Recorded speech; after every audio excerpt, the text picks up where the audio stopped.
Gentlemen, a very special Monday edition of the Hagmann Hagmann Report. This is a live broadcast. It is Monday, November 3rd, 2014. I'm Doug Hagmann in studio with my fellow investigator, my son, co-host Joe Hagmann. Together we are the Hagmann Hagmann Report. Folks, you're about to hear an incredible 3-hour program, news, information, analysis, brought to you in 3D. We look well beyond the headlines and bylines and get right to the important information. I want to remind people, portions of this broadcast are sponsored by NatureBox. There you can order great tasting, healthy snacks right to your door. Forget about the vending machine, these snack aisles in the convenience stores. Get in shape with these healthy, delicious treats that they offer. Many, many things, many types of snacks, everything, bagel sticks, peanut butter nom-noms, blueberry, oh my goodness, everything. And the succulent pineapple rings, oh, are they just delicious. Folks, support this broadcast and get 50% off your first order. Go to naturebox.com/CFP-radio. That's naturebox.com/CFP-radio. With that, tonight, as we lay out the program tonight, as tonight unfolds, the first portion of tonight, we're going to be talking a little bit about something I'm sure you did not hear. I'm sure you didn't hear about this. I'm positive you didn't hear about this. Or if you did, you didn't hear about it in the context in which you should have. How many people have heard about the speech by Vladimir Putin? This on the 22nd of October, the Velde Club, kind of like the Bilderberger Club, the Trilateral Commission, whatever, but that's the Russian flavor. Did you hear what he said, folks? Probably not. It was only translated in a few places. The Washington Post, they touched on it, got it all wrong in terms of what was being relayed. But the gloves are coming off. It's go time by Vladimir Putin. Just want to thank everyone for checking in over the weekend, sending your emails. We get them directly at the studio at hagmann@hagmann.com, and we certainly love the emails that we get, people checking in from the Pacific Northwest through the Everglades and the southeast part of the United States and all across the world globally. I want to thank you for checking in. And Joe, it's welcome to the studio. Great to be here. We got a fantastic show lined up. We'll be joined by a guest here after about midway through this hour, Mr. James Wesley Rawels. He's a former U.S. Army intelligence officer and a author, a New York Times best-selling author, and it should be a fantastic interview. Absolutely. He's written a couple of books. He's the founder of Survival Blog, but he's written a couple of books about survival. Interesting takes that he's got, and we're gonna jiggle him a little bit to talk about what's happening. I do feel, folks, that we're entering into an extremely dangerous period in our history right now. You've got tomorrow, where the alleged balance of power will likely change, depending on who you ask. Now, we might have to wait, in some cases, maybe until December or January before we get a full count. I can just see this playing out where, of course, the races that are supposedly so close to call might take a while to shake out. But folks, as I see it, from my personal perspective, you've got a couple of things taking place. Here on the domestic front, you've got the elections, which, everyone is talking about this lame duck presidency. First of all, he's a renegade. He's not, certainly a case can be made that he hasn't proven his eligibility to occupy the White House. Yes, I'll say that again, and continue to say that, because that really, I believe, we've been overtaken, we've been captured from within, in part by this Manchurian candidate in the White House, this man who has subjugated the United States to the Saudi agenda, to the New World Order, the globalist agenda. We don't even know who this man is, really. we don't. But so domestically, we see that people will call him this lame duck when in fact he would be perhaps better categorized as a cornered badger, and that would be referring to his ability to come out using a pen, not as claws, but a pen, to change the entire complexion of the United States through illegal immigration, the gracing of the illegal immigrants here in this country, the illegal aliens in this country. I think that's going to happen. I also think you're going to see the teeth and claws come out of this badger in the form of law changes, executive orders, taking the executive orders to a new level. That's what I believe is going to take place, especially if he feels cornered, and I think he does.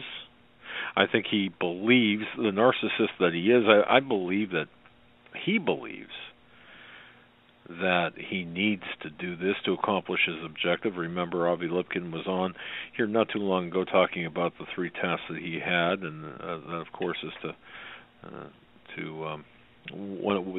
big one, of course, is to Islamicize the United States for the purpose of readying the United States for this New World Order, which involves the melding of the United States, Canada, and Mexico together. But the ultimate key here, the ultimate target, is the economy. If you look at the situation, it's the economy that's really at issue. I think that the economy will, despite what Rachel Maddow says, that's never been better or hasn't been better in recent times, citing some really wacky unemployment figures and GDP growth figures in her latest rambling diatribe monologue. What we have here, folks, is a situation where the world economy, the global economy, domestically is being hammered from within.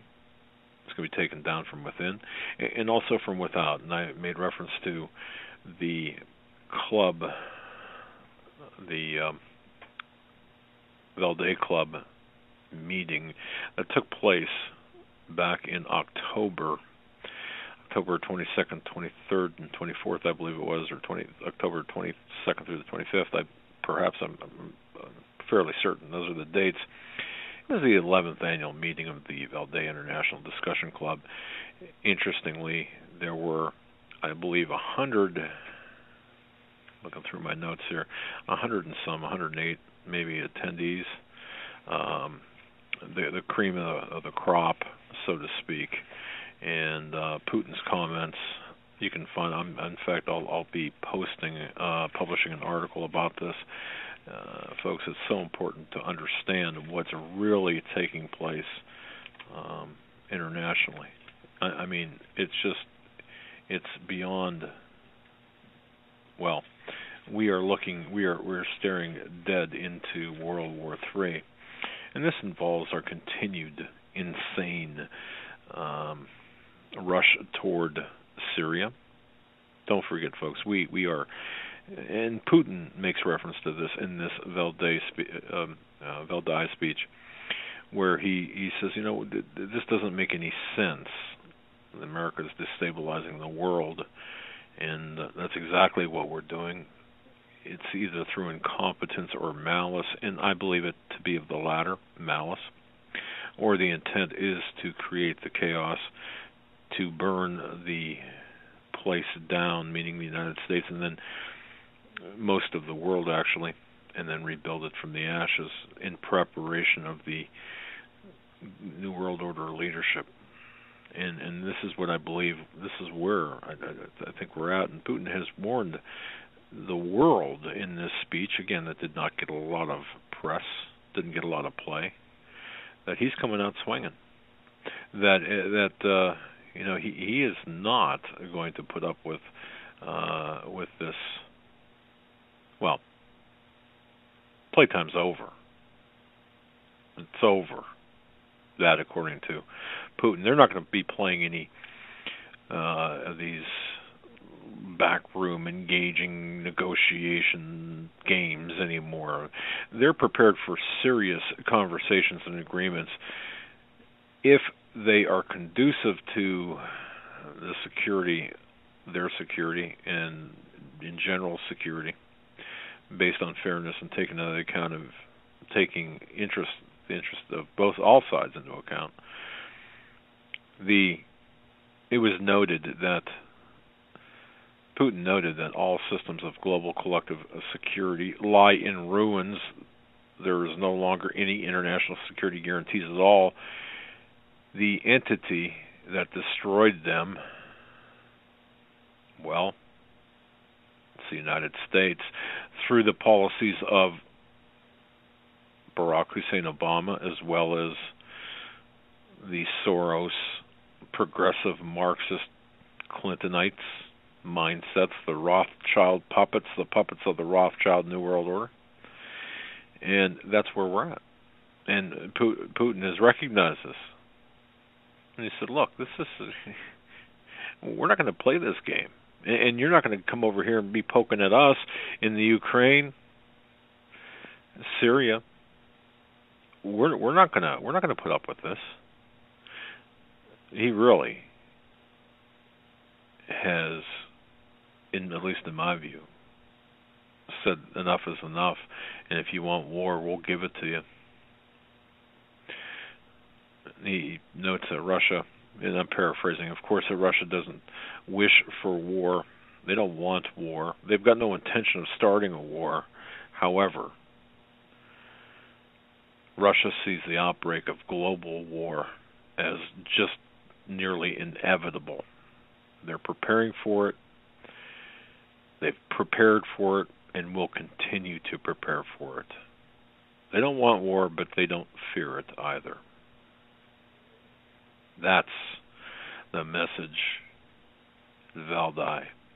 By the way, that happens to be Valdai. The last meeting happened to take place at Sochi. Does that have any meaning to it? Sochi. That's where the Olympics were held in Sochi. I find that rather interesting, rather symbolic. And the bottom line here is, as Obama is faced with a defeat tomorrow in the loss of the Senate, and you've got a House and Senate now combined together, don't believe in the political lame duck description, please. Because what Obama will do in his final quarter, his final, the final home stretch of his term, will be enough to really drive the final nail of the coffin in America. More on that. I'm working on an expose about Putin's message to the world at the Valdai conference in Sochi. Because the reason is you didn't hear it. I'm sure you didn't hear of it. You didn't get a chance to read it. And certainly most Westerners have no clue of its importance. Just want to bring that out to the forefront, set the stage. Folks, it's not good. And of course, with the elections, following the elections, you're going to have the grand jury verdict in the Ferguson matter. You're going to have a confluence of events that will create an atmosphere of such civil disturbance, civil disruption,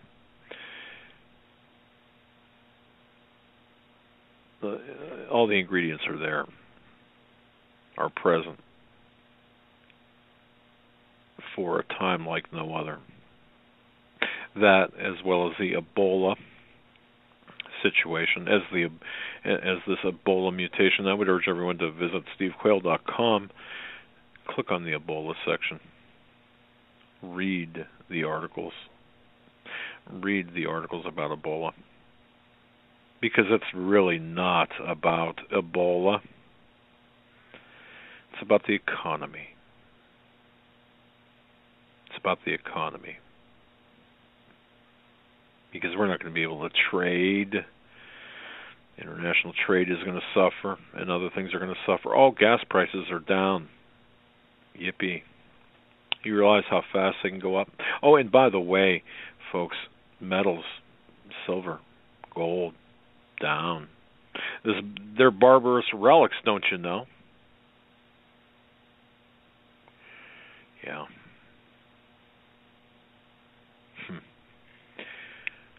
So, Joe, there you go. And before our guest comes on, we have a few other headlines we can get into here.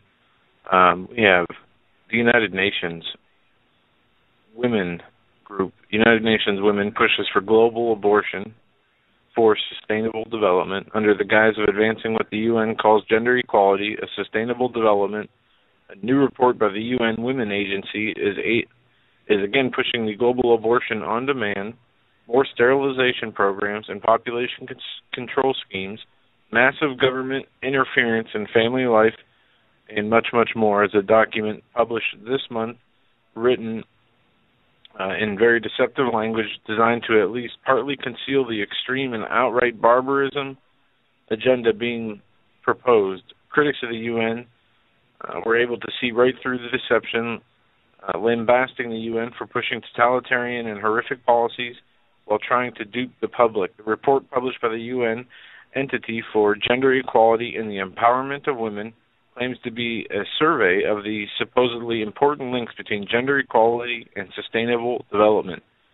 As regular readers of this magazine well both know that relatively innocent terms are employed by the UN, and many of its member regimes are used to conceal deeply sinister agendas, plots so outlandish that they would almost certainly spark a global revolt if the true nature of the schemes were more widely understood by the public.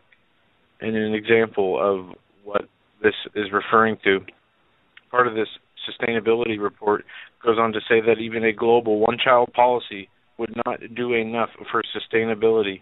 Now, a commenter in one of these articles wrote the definition of sustainability in the agenda of the New World Order is to take 90% of the land resources as well as the population, cutting them off from those land resources and life itself, and using those resources for the 10% that would be left. But in this other, in the same report, in a different article, this U.S. government-linked journal claiming planetary communist Chinese-style one-child policies would not be enough to stop the alleged overpopulation from ravishing Earth, and and humanity of Earth is unsustainable. They go on to say that even a massive reduction in the population via another world war, a global one-child policy, would not be enough to save the planet or the environment from the scourge of mankind. To deal with their reputed crisis, the authors propose engaging in brainwashing or coercing women to have fewer children while rationing the resources for those humans fortunate enough to escape their population control regime. This is not even enough, according to their own paper. And it continues from there, talking about how to reduce the population of humans quickly, and also in the long term through the guise of environmental fixing environmental problems, using various scenarios from interventions to mass death means under covert agendas. Even talking about implementing a global one-child policy. John Holdren was also part of the he was one of the authors of this paper, and he goes on to cite that the growing population is a huge challenge facing the world. It's not tyranny. genocide, poverty, or disease, but the number of people that is the problem. And we have to have a new planetary regime and a global police force to control these population resources. This from John Holdren, Obama's old science czar. And this is just the tip of the iceberg on this document. And the amount of genocide and control that it calls for is unheard of, as they state here, even in the Washington Times article. And the New York Times article also has their own view on it. And it's a little less subtle, but it says UN panel issues its starkest warning on global warming. And they lay out the risks. They say that global warming will further cause the Earth. They go on to cite Al Gore and his statistics after his 2007 Nobel Peace Prize for his climate change ideas. I don't know how many of you know this. He bought a $30+ million house over on the coast of California, right on the water there, where he said oceans levels would rise so much by 2012, I think, that property should have already been underwater. But there is a lot going on with the UN, a lot going on with the intergovernmental workings with the United States and the United Nations, and a lot of what Obama will do through his executive actions. And I would guess that he would want the Republicans to win the Senate majority back, as well as the Republican majority in the House. That way he has them to blame. It'll be much easier for him to get his agenda through via executive actions with two enemies, that being a Republican House and a Republican Senate, rather than them being split down the middle politically. But by the way, folks, I don't know if is my volume all right? My audio volume in the chat. Can you tell me? I've been getting reports. Here. Okay, all right. I've been getting reports that I think my volume is bad. So if you, what's the chat? I don't have. I got about 5 says you're good. 1 says it's a little low. All right. Yeah, you're fine. All right. We're doing what we can. Val, thanks for the email. We're doing what we can with respect to the volume here. I just can't stress enough, ladies and gentlemen, after tomorrow, that black cloud of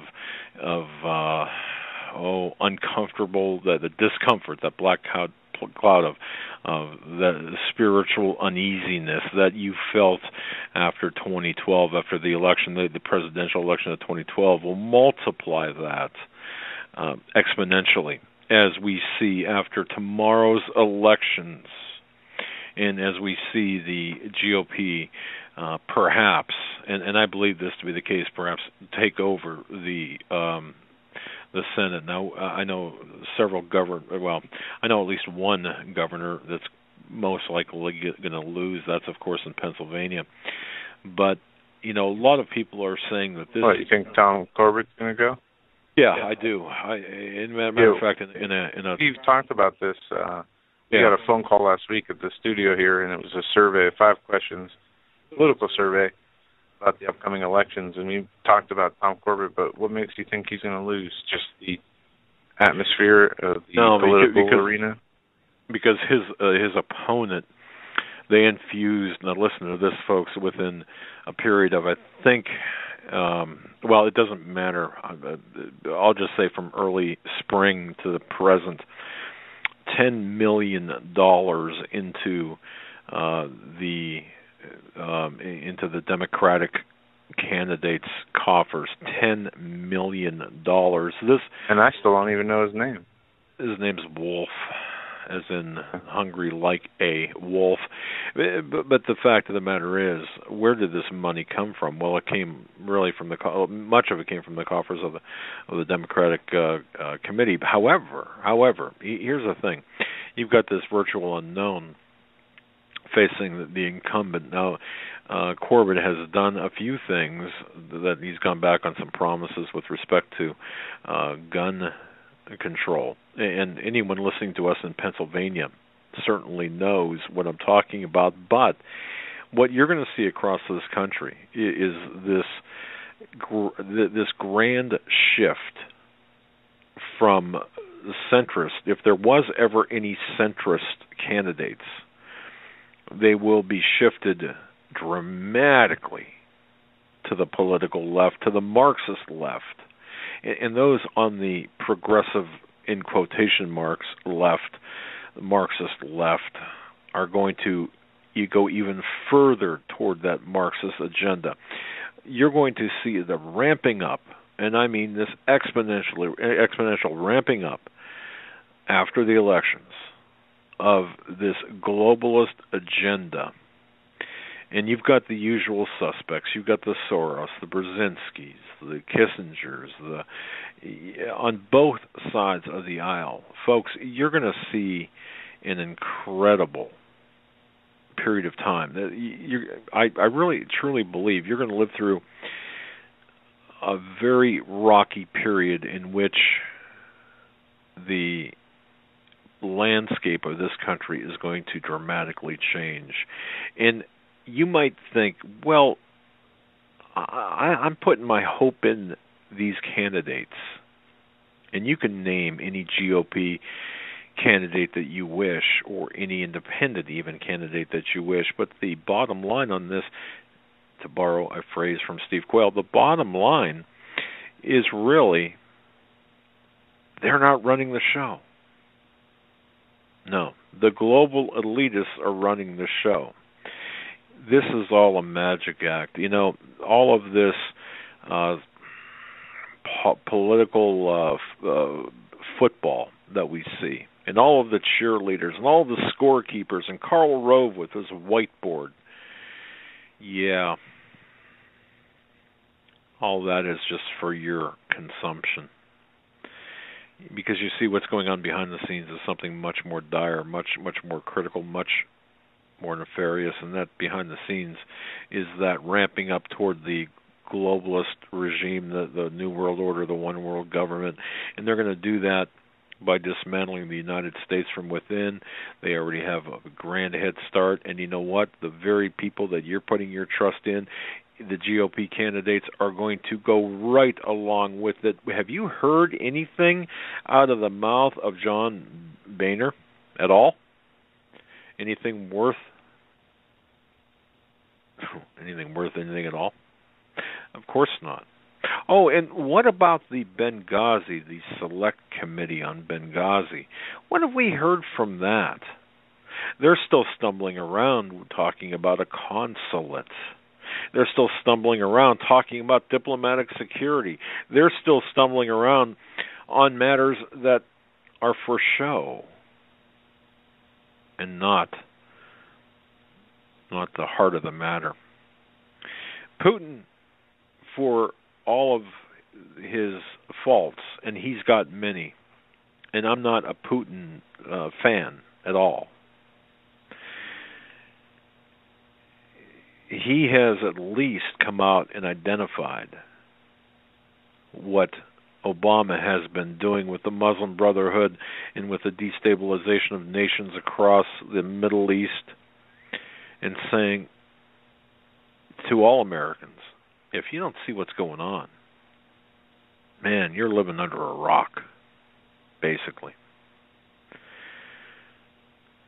And Putin's not going to stand for it. Yet, at the highest of levels, both Putin and Obama and company, they're all controlled together. I mean, that too, at some level, is an illusion. Because, what do the Georgia Guidestones say? What is the agenda of the Illuminati? Of course, they want a third of the world's population. As in the book of Revelation, they want a third of the world's population to be wiped out. That's a common goal. We're entering into that time period. And dare I say, if you do subscribe to the tetrads of blood moons, well, you're going to see some awesome, and when I say awesome, I'm talking about, not necessarily positive awesome, but some awesome things take place. Some remarkable things take place in the short term. But folks, watch as the economy of the United States is just torn to shreds, ripped to shreds, and the wealth of whatever remaining wealth of the middle class, watch as it is ripped out of the middle class. Watch as the southern border erodes to nothing, and watch as the wave of illegal immigrants not only comes in, but is welcomed in by both Democrat and Republican alike, because they all work for the same masters. And watch as the North American Union, it's been closer than ever to being formed. And you might think, well, I haven't heard anything about the North American Union in a long time. You're foolish to even say that, Doug. North American Union, come on. It's an old tale. No, that's not. That's part and parcel to it. And Obama will show you exactly that through his executive orders and through his leadership as a monarch in this lame duck. He's no lame duck, as I said. He's a wounded badger. He's a mad, angry badger. Mad is perhaps the more appropriate word. And he's a renegade. Don't forget that. He's a renegade. But rest assured, folks, Holder is sending out people. Yeah, even Holder, name from the past, of course, the Attorney General. He's making sure that the voting at the polls go well. Doesn't that give you the warm fuzzies? But see, it's all a game. At least to them. It's all a game.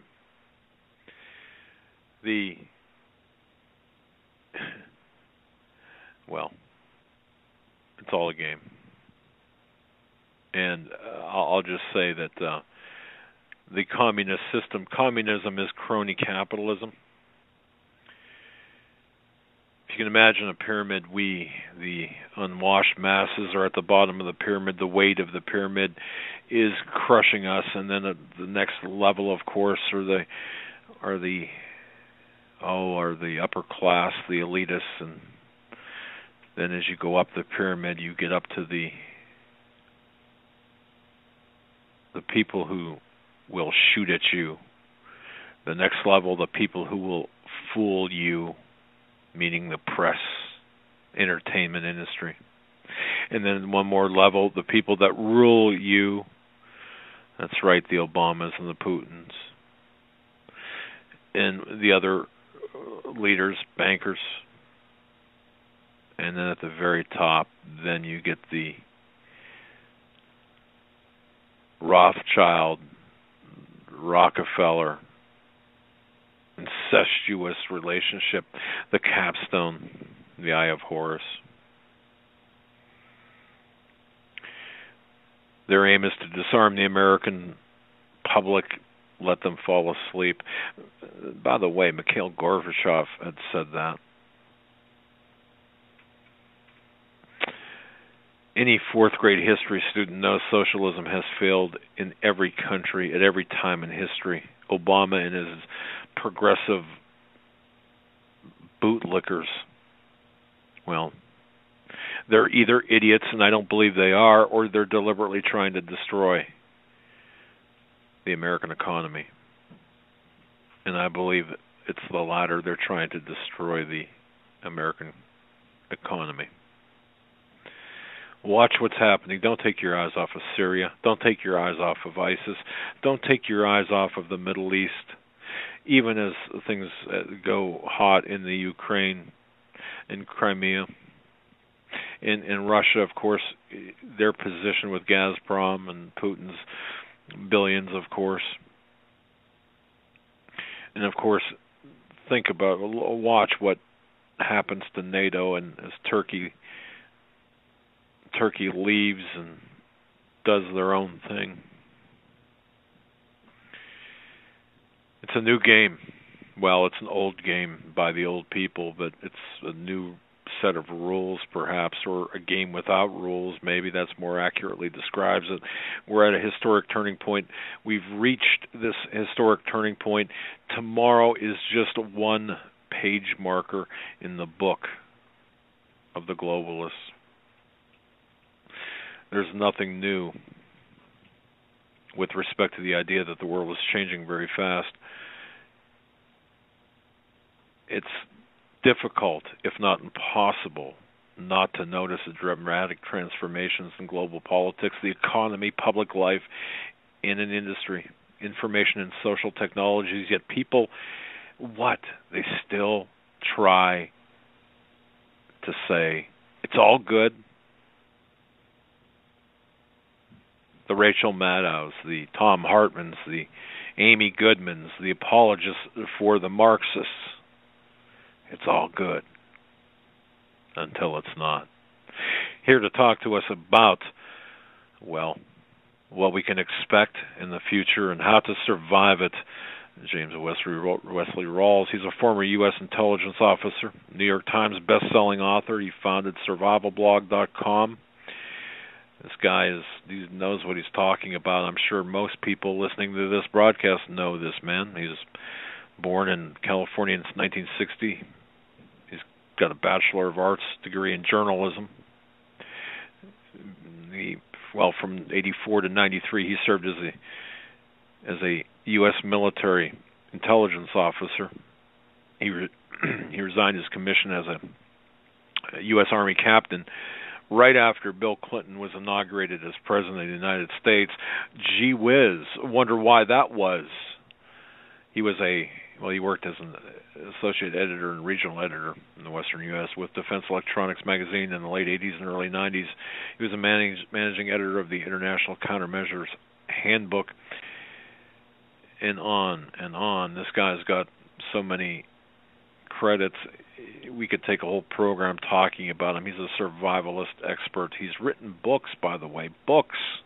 He's got 5 books in print that are sold by mainstream booksellers, 4 novels and 1 nonfiction survival manual. When is this guy, Mr. Rawls? Welcome to the program, and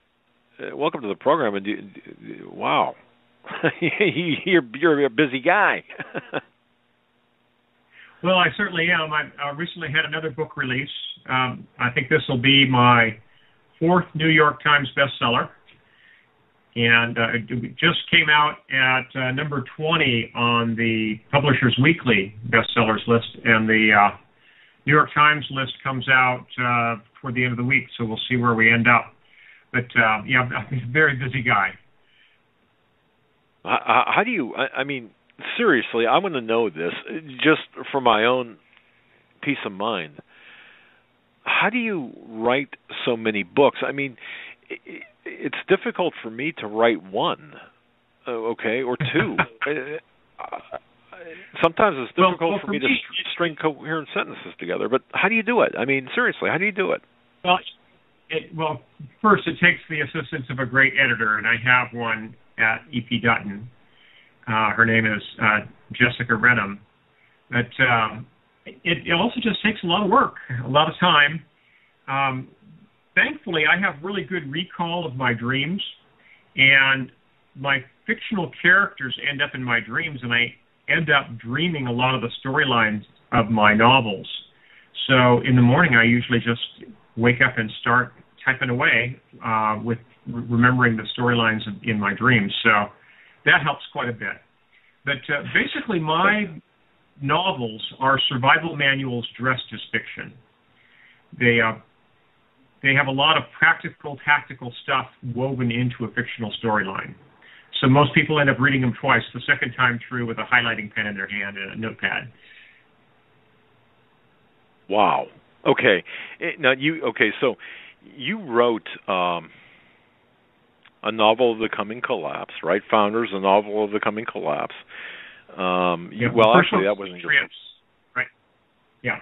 Okay. The first one was called Patriots, and then there was Survivors, then Founders, then Expatriates, and the latest that came out 2 weeks ago is called Liberators, and that one's set mainly in Canada. but they're all set in the same time period. Unlike most other novels that are in a series, the sequels to my novels are parallel. They don't follow the same characters farther into the future. Instead, they examine other characters and other geography in the same time period, that this near future economic collapse that I refer to as the crunch. Okay, and I should tell people that you've been interviewed by numerous luminaries like G. Gordon Liddy, Laura Ingraham, and others. But Gordon Liddy said that your book or books, they posit a collapse of civilization. And you know, I kind of want to take it from there, Mr. Rawls. What do you, if we can just start out, and frankly, we can start out wherever you'd like to. We will put links up to. We've got a link up to your website, survivalblog.com or survivalblog.com, but we'll put links up to your books and what have you. But where I'd like to start is, where do you see us now, and where do you see us going? What's your take on current events? Well, unfortunately, Joe, I don't have a lot of hope for our economy. We have a government that is chronically addicted to debt. They are spending like drunken sailors. They've been doing so for a long, long time. They've piled up a mountain of debt that cannot be repaid. It's just basically mathematically impossible if the dollar holds its current value. Their only way out of that debt is the same way that the Germans got out of their World War I war reparations debt in the 1920s, through hyperinflation. And that's what I write about in my novels, is a hyperinflationary collapse. So I think that is our future. I'm not sure exactly when it's going to happen. All I know is that with the debt level the government has, it's absolutely unsustainable. And the only reason that they're keeping things afloat right now is because they've artificially kept interest rates low with their zero interest rate policy, the ZIRP, where they've kept interest rates essentially at zero. So their cost of servicing the debt is relatively low. If interest rates were to jump up 5 or 6%, suddenly our government would be declared bankrupt. There's just no way they could service the debt. And at that point, the dollar would absolutely plummet in foreign exchange. We'd probably see a stock market collapse, a bond market collapse, spiking interest rates, and very soon after, we'd probably see just blood in the streets. We'd see absolute chaos, and that's what my novels are all about. What, Jim, with the ending of the quantitative easing that we just saw, the Federal Reserve ending their third and final quantitative easing program, printing money out of nothing, buying bonds back with the money, what kind of will this increase the likelihood of inflation and hyperinflation at a more rapid pace, or will this what will the ending of this quantitative easing bring as far as the inflation? Well, Joe, to begin with, quantitative easing is not really ending. They're ending purchases of new debt, but they're going to continue to roll over all the hundreds of trillions of dollars of debt that they have in QE. So the money supply is not going to be contracting at all. It's going to continue to increase. But even beyond that, even if they were to stop quantitative easing, I think they would have some other mechanism for creating new debt. And I think most likely what they'll do is they will work out a swap arrangement with other countries where basically we buy their dirty paper and they buy ours. So instead of doing quantitative easing domestically, it'll be an international program, and it could all be done surreptitiously. And I wouldn't be surprised to hear that it's already in process.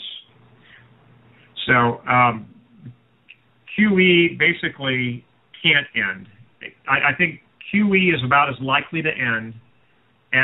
It's about as likely as your local crack addict is to taper from his crack addiction. It's just not going to happen. They're absolutely addicted to debt. Could we liken it to maybe a crack addict switching to meth or at least or supplementing his crack addiction with meth. I mean, at least it sounds that way, doesn't it? Corollary could be, but all I know is that they've dug themselves a hole so deep that their only way out of it that's conceivable is via hyperinflation. And that's what Americans have to be ready for, and that's why I love doing these interviews, is to encourage people to get prepared. People need to stock up on long-term storage food, water filtration equipment, firearms, common caliber ammunition. Get prepared, folks, because what we're going to see is going to be very traumatic. It's going to happen definitely in our lifetimes, probably in the next 5 to 10 years. They can try kicking the can down the street a little farther and, continue the ZERP program a bit longer, but at some point, the piper has to be paid, and we're going to see a huge collapse. So be ready for it, folks. Study up, stock up, and team up. It's going to take faith and friends to get through this. Folks, in doing the preparation for this interview tonight, and those joining us late, we are, got a frog in my throat again. We are graced to have with us James Wesley Rawels. He, of course, is the founder and editor of survivalblog.com. He's written a number of books, beginning with Patriots, a novel of survival in the coming collapse, and now with his latest, Liberators, you said, if I'm quoting correctly. And that, of course, best time, could be a best time, best-selling author in the New York Times. Now, having said all of that, I got to tell you, you sound very cool, calm, collected, level-headed, and I like that. What and very straightforward as well. You're sounding the alarm bells, but you're not. There's no panic in pushing and shoving toward the exits. Now, obviously, one of the things that we'd like to have you do is tell our audience how they can best prepare. But before that, what kind of scenarios do you see taking place, or possible scenarios that you see taking place, beginning with, tomorrow's election day, 2014 election day? One possible scenario is it's the last federal election that's held for the indefinite future. They could declare an emergency over any number of different things, including Ebola, and claim that there will be no presidential election in 2016. It's possible. That's one scenario. But there's a number of other things that are on the horizon. We've got this mountain of debt that I mentioned before. We're also coming out of the bottom of a prolonged sunspot minimum, and that's when major solar flares often take place. The last really huge solar flare that was recorded was back in the 1850s, the so-called Carrington event. And that one was right after a prolonged sunspot minimum. So that's a possibility. And as I mentioned in my books, the national power grids really are the linchpin of our modern society. And anything that would take down the grids has the potential for essentially collapsing our whole society. An economic collapse, a total social upheaval, and depopulation of the major cities, where the cities would just become uninhabitable if there's a grid collapse, because civic water supplies would fail, the stores would no longer be stocked. It would just be an absolute mess.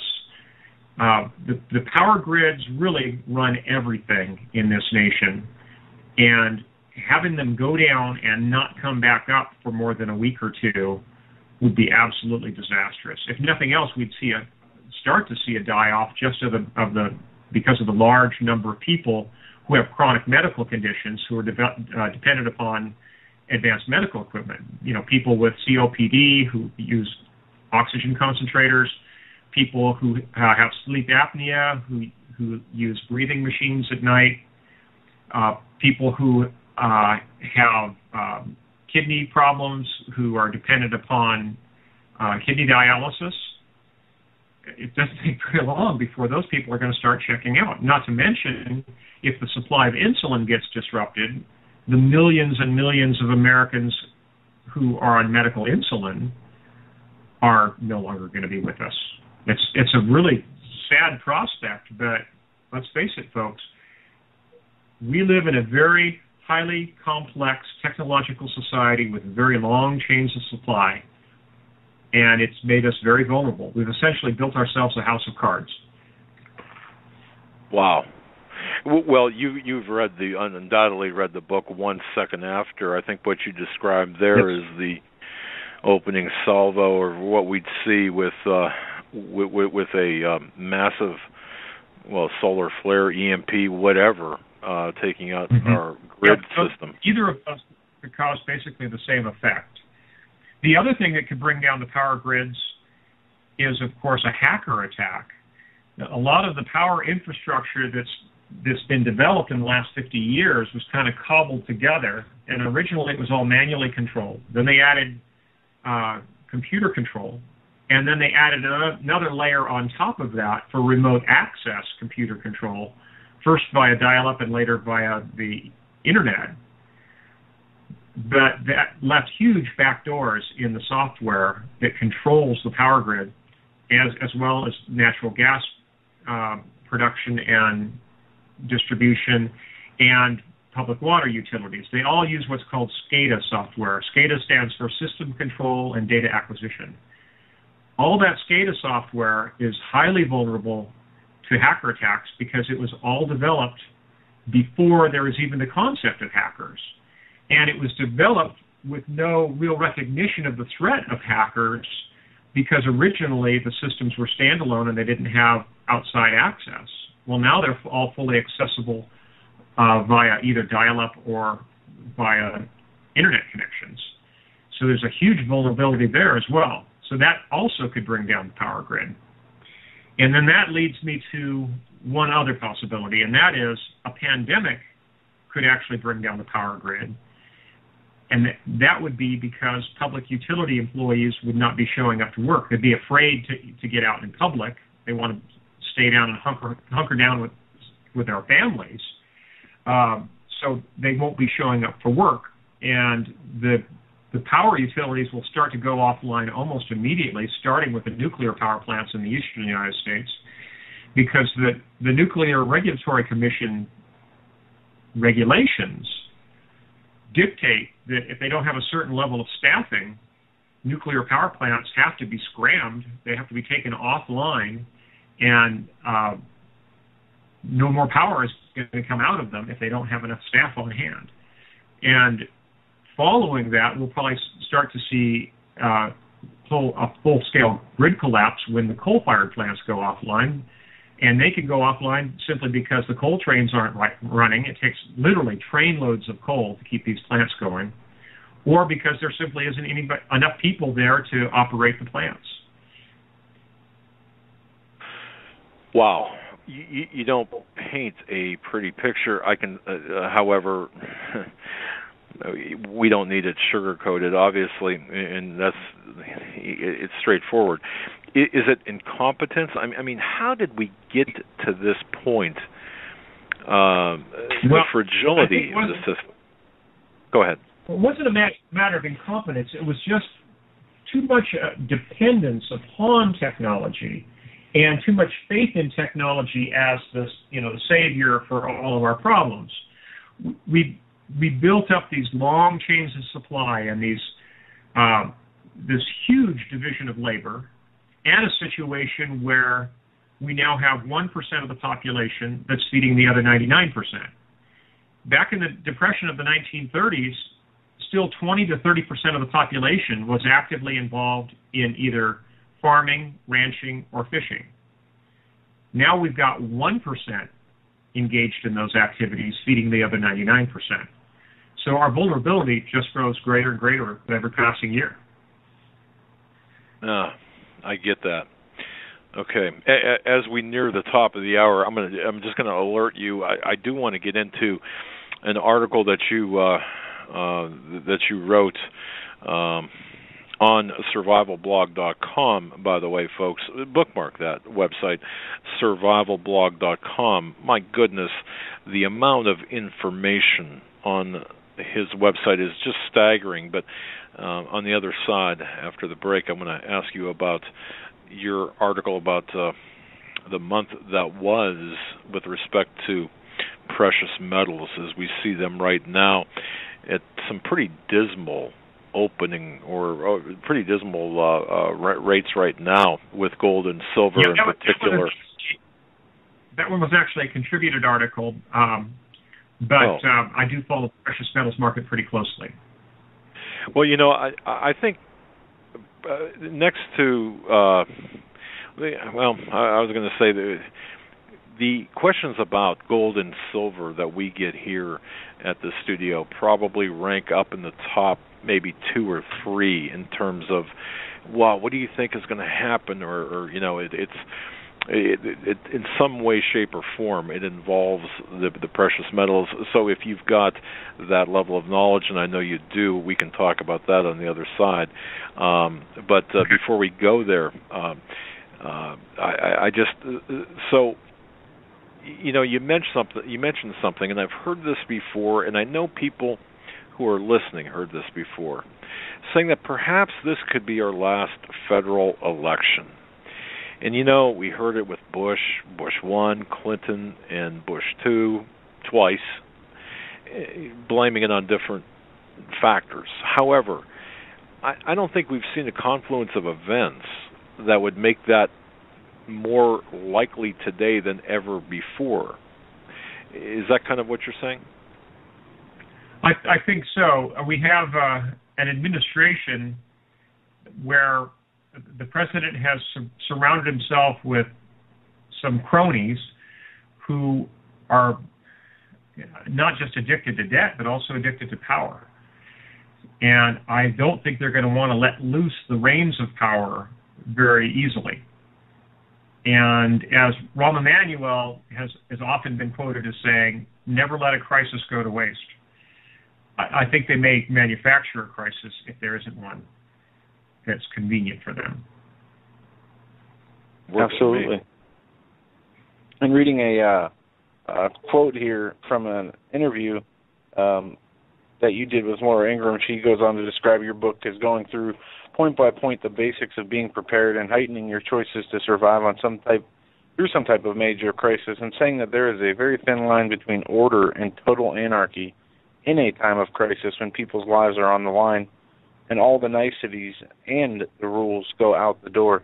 That is a scenario we are going to be facing, and it is a mathematical certainty that our economy will fail and has to do some type of reset. And we're going to get into that and much more on the other side of this break. Folks, you're listening to the Hagmann and Hagmann Report on this Monday, November 3rd, 2014. Hope everybody switched your clocks back. Otherwise, you're just going to be joining us now for the beginning of the show, but you'll be a little late.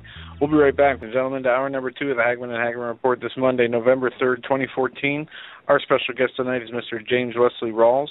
He is an author, a former United States Army intelligence officer. He is a very, what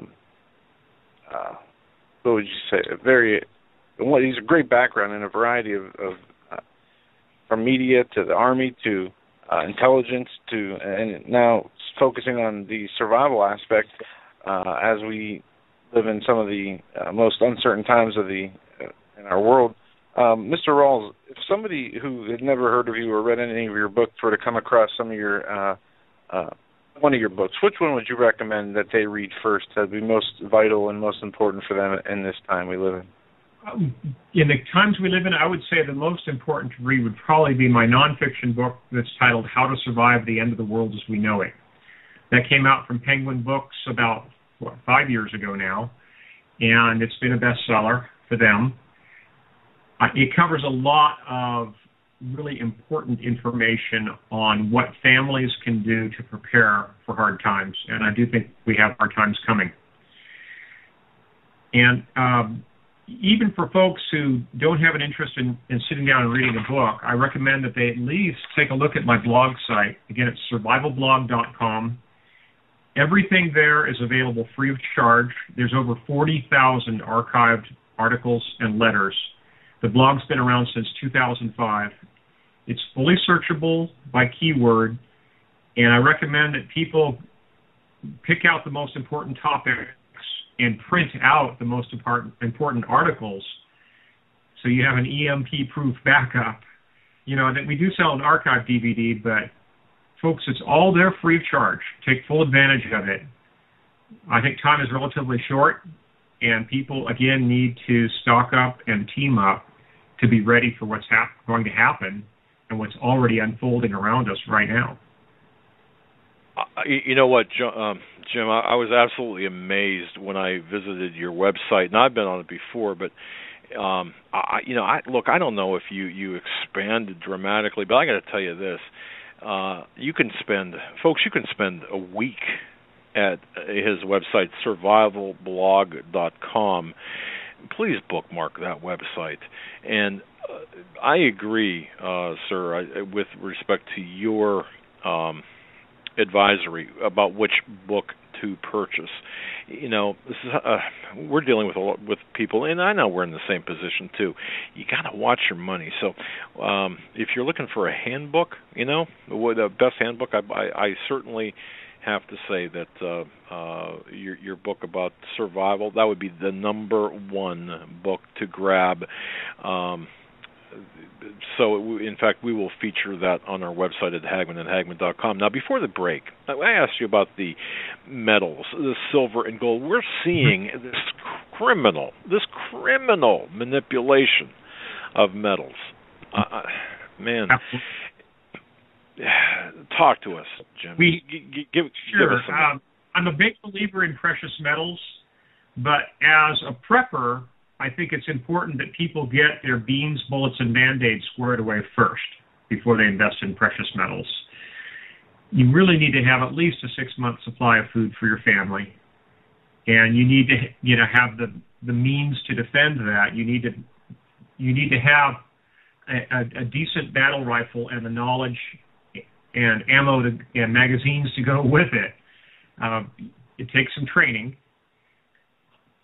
I think that there is definitely a role for precious metals, especially for barter post-collapse, and that's why I'm a big believer in silver rather than gold, since silver is more appropriate for barter transactions. Gold is really almost too compact a form of wealth for day-to-day barter.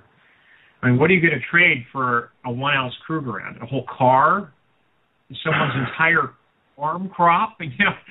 It's really too compact a form of wealth. And that's one of the things I described in my novel, Patriots. I am a big believer in precious metals, but again, beans, bullets, and Band-Aids first. And the one precious metal, the metal that I consider the most precious in the immediate aftermath of a collapse is actually lead. People need to buy some common caliber ammunition, because that will be the most sought-after barter item there is. Even before people start trading in silver and gold, they're going to want ammunition. So buy it up in quantity, store it in watertight ammo cans, or even Tupperware works, and stack it deep, folks, because it's something that you're going to need, and you'll want to have extra, because even if you have a very well-stocked family, a deep larder where you've got lots of food storage and, cans of kerosene and, bandages stacked to the ceiling and everything else you need, you're probably going to overlook something. So you need to have some barter items available. So again, common caliber ammunition is at the top of my list, and just below that would be pre-1965 U.S. silver dimes, circulated dimes. The reason being they're a very small denomination, so that's the most appropriate for day-to-day transactions like a loaf of bread or a can of beans or whatever. Silver dimes make a lot of sense in that regard. Also, there have been some counterfeit U.S. Morgan dollars and even peace dollars that are coming out of China right now, but no one, to the best of my knowledge, is making fakes of U.S. silver dimes and quarters that are well circulated. There's really no money in that for them. So that makes it doubly safe. And silver dimes and quarters are very readily recognizable, even by people who don't know much about precious metals at all. They'll recognize when they turn that coin on its side and they see no copper rim that it's a true 90% silver coin.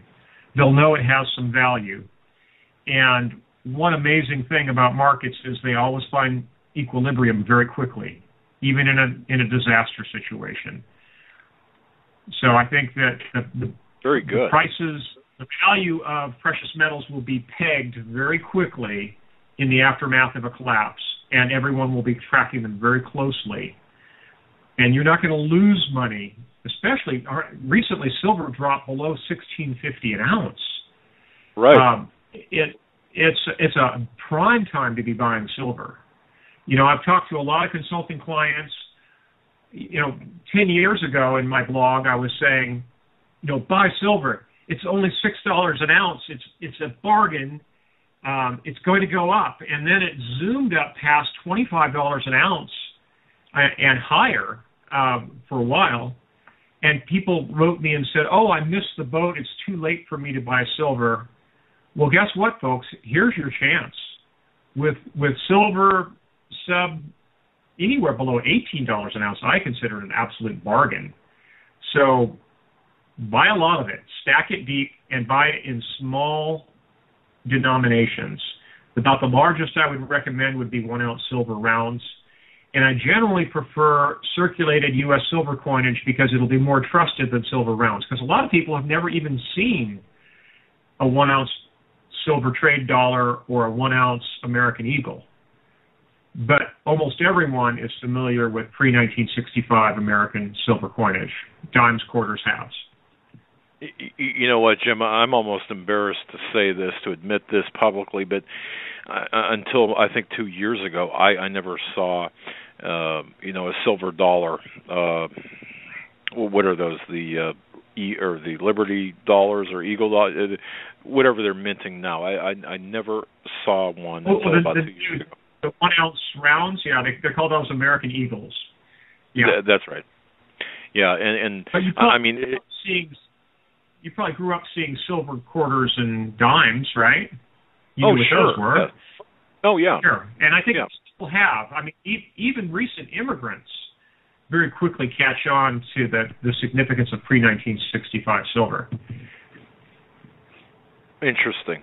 Well, what you said, now we're getting, folks, you can send us an email blast to studio@hagmannandhagmann.com for questions for our guest, Jim Wesley Rawels of survivalblog.com. We're getting him in at an incredible rate.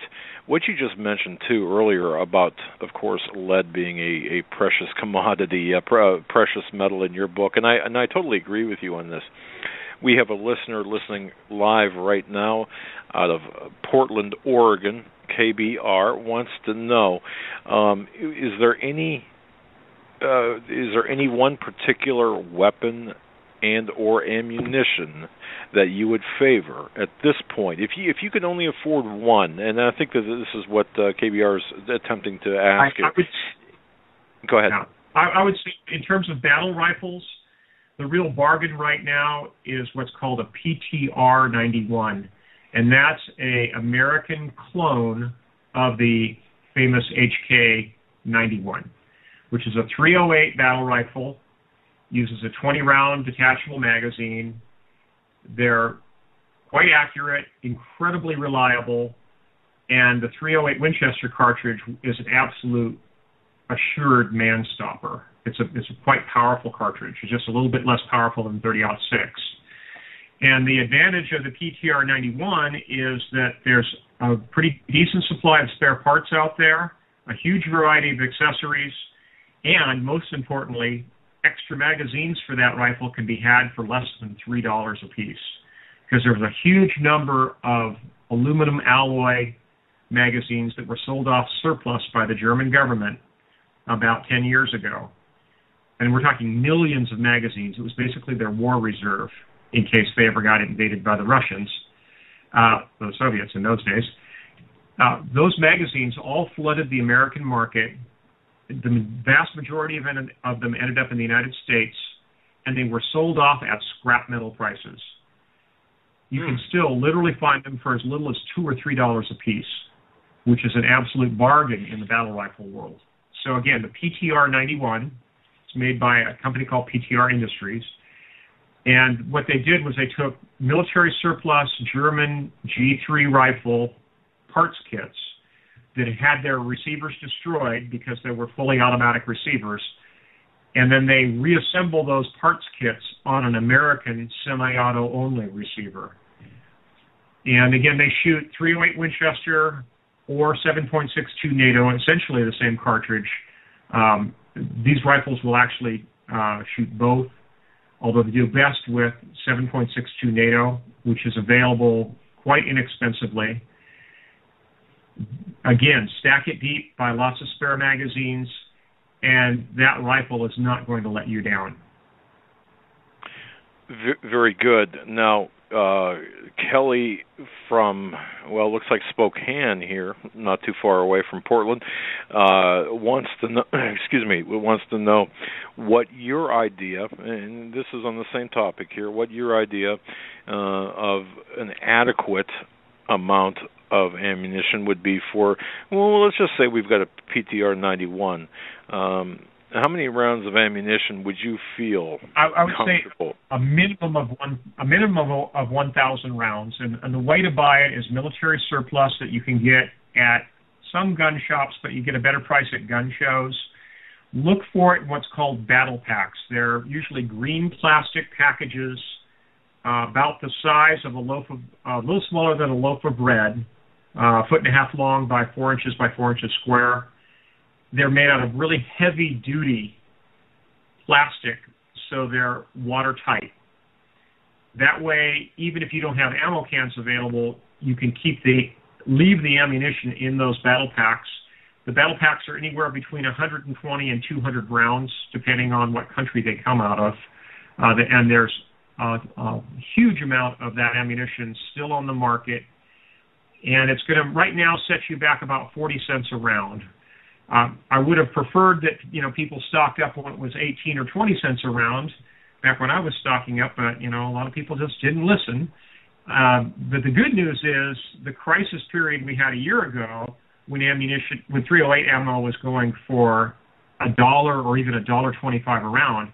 Those days are gone. The importers and manufacturers have caught up with demand, and you can find that ammunition for around 35, 40 cents a round if you look around. And I particularly like the South African surplus, the Portuguese surplus, and the German surplus. The German surplus has a head stamp that reads DAG. Those are all excellent non-corrosive ammo that you can stack up battle packs, and your great-grandchildren could open those up, and every round will still go bang. Wow. Okay, that's very good. Martin, Frank, and Shelley, we'll get to your questions here in a moment. We've got one from Bruce out of Kansas wanting to know, Jim, what your feelings are with respect to gun, what's the future of gun registration federally and even on a state level, but what do you see taking place here in the near term with respect to in the near term, things look actually pretty good because the federal gun laws are being rolled back. If the Republicans gain control of the Senate, there's a good possibility that we could have nationwide reciprocity for concealed carry permits, so that would be an improvement. And on a state level, state after state has approved concealed carry with a permit, and a lot of states are now in the process of even having permitless concealed carry. That's already happened. Now, of course, Vermont, it's always been the case there. But recently, Alaska, Arizona, Wyoming have all passed laws allowing permitless concealed carry. And open carry laws have also improved nationwide. So legislatively, I think we're in pretty good shape. I do, though, in the back of my mind, always worry about a martial law situation, or the institution of, say we have a president like, say, Hillary Clinton or Barack Obama for a unconstitutional third term, where they, by either executive order or by claiming that they have a foreign treaty obligation, tries to institute gun registration in the country. Because of that, I highly recommend that the majority of the guns that people buy, if their state law allows it, they buy those guns as private party purchases. So you basically going to go to a gun show, walk around, look at the tables, ignore all the tables where they have guns stacked up in the original factory boxes. Those are all federally licensed dealers who have those tables. Look for the mom and pop dealers who are selling guns from their private collection, so that way you can buy a gun with no paper trail. It's a private party transaction that's legal in, I think, 45 or 46 states still. That's the way to buy your guns. And if you buy bulk ammunition, again, it's best to buy it at a gun show, pay cash, don't give your name. Mr. Rawls, sorry to interrupt there, but I have an interesting question from an international listener. They say they live in a country where it is illegal for citizens to own guns, and they ask, in this situation, is there any advice you could give to someone in that predicament? I think that edged weapons and archery equipment are decent options, and also in some countries you can buy air rifles. Some countries restrict the power of air rifles. If they're over a certain number of foot-pounds of energy for a pellet going down range, it could be restricted just like a firearm. But in a lot of countries, if it's not a cartridge firearm, then an air rifle is perfectly legal. And there's some very high-power air rifles that are actually designed for hunting. They're fairly slow to reload, but they can actually stop a man-sized opponent. So that's one possibility. Then, of course, there's edged weapons. There's chemical weapons, whether it's mace or tear gas, or improvised chemical weapons, which are, here in the United States, you'd end up in court and probably lose everything you have in a lawsuit. But in a lot of foreign countries, you can get away with using things like fly spray or spray cans of oven cleaner even. There's a lot of different possibilities there.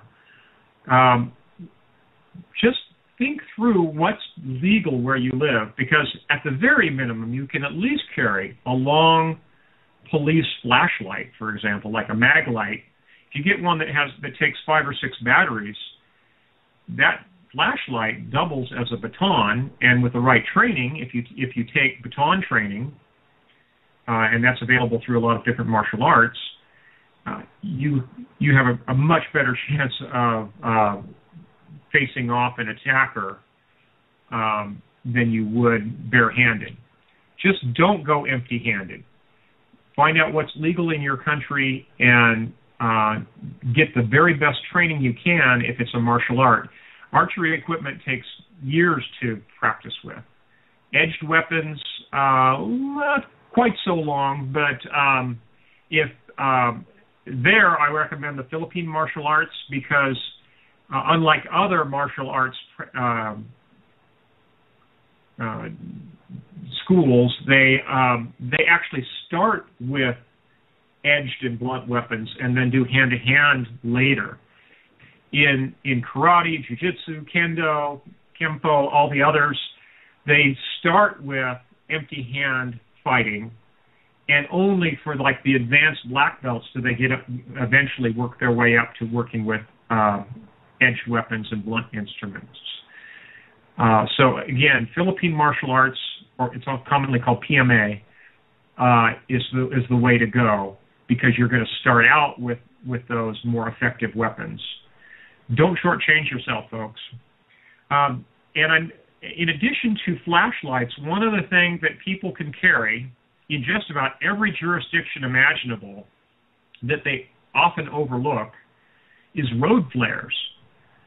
Buy the long 15-minute duration road flares. They're about twice the length of a standard road flare. If you light a road flare and stick it in someone's face, they are definitely going to find someone else to pick on.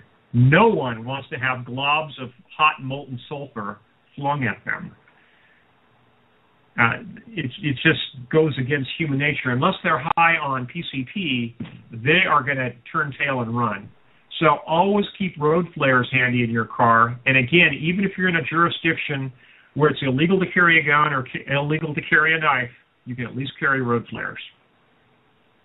Interesting dual use or multi-use instruments. A road flare in one's face would certainly ruin your day. Wow. Okay. And some practical advice I learned the hard way: never open a flare in a moving car. Yeah. And folks, at least reach out the window and strike it if you're in a moving vehicle. If you're still in a moving vehicle, that vehicle actually is the best weapon available. It's only when you're stranded on foot that you would have to resort to something like a road flare or a baton or a maglite, for example. If you're in a car and it's running, use the car first to get out of there. And if you can't get out of there, there's nothing quite like 2,000 pounds of steel that can be directed to get your point across. I like that. Very, very wise. Folks, we're talking with James Wesley Rawels, the founder and operator of survivalblog.com. If you're not taking notes, please do so. And certainly, what an education we are receiving tonight, information that people are finding. Just the emails I'm getting right now are just tremendous, Mr. Rawls. Just to let you know, people are finding your information invaluable. I promised Martin from Newport Richey, Florida, that I would ask this question next before we got off of the weapons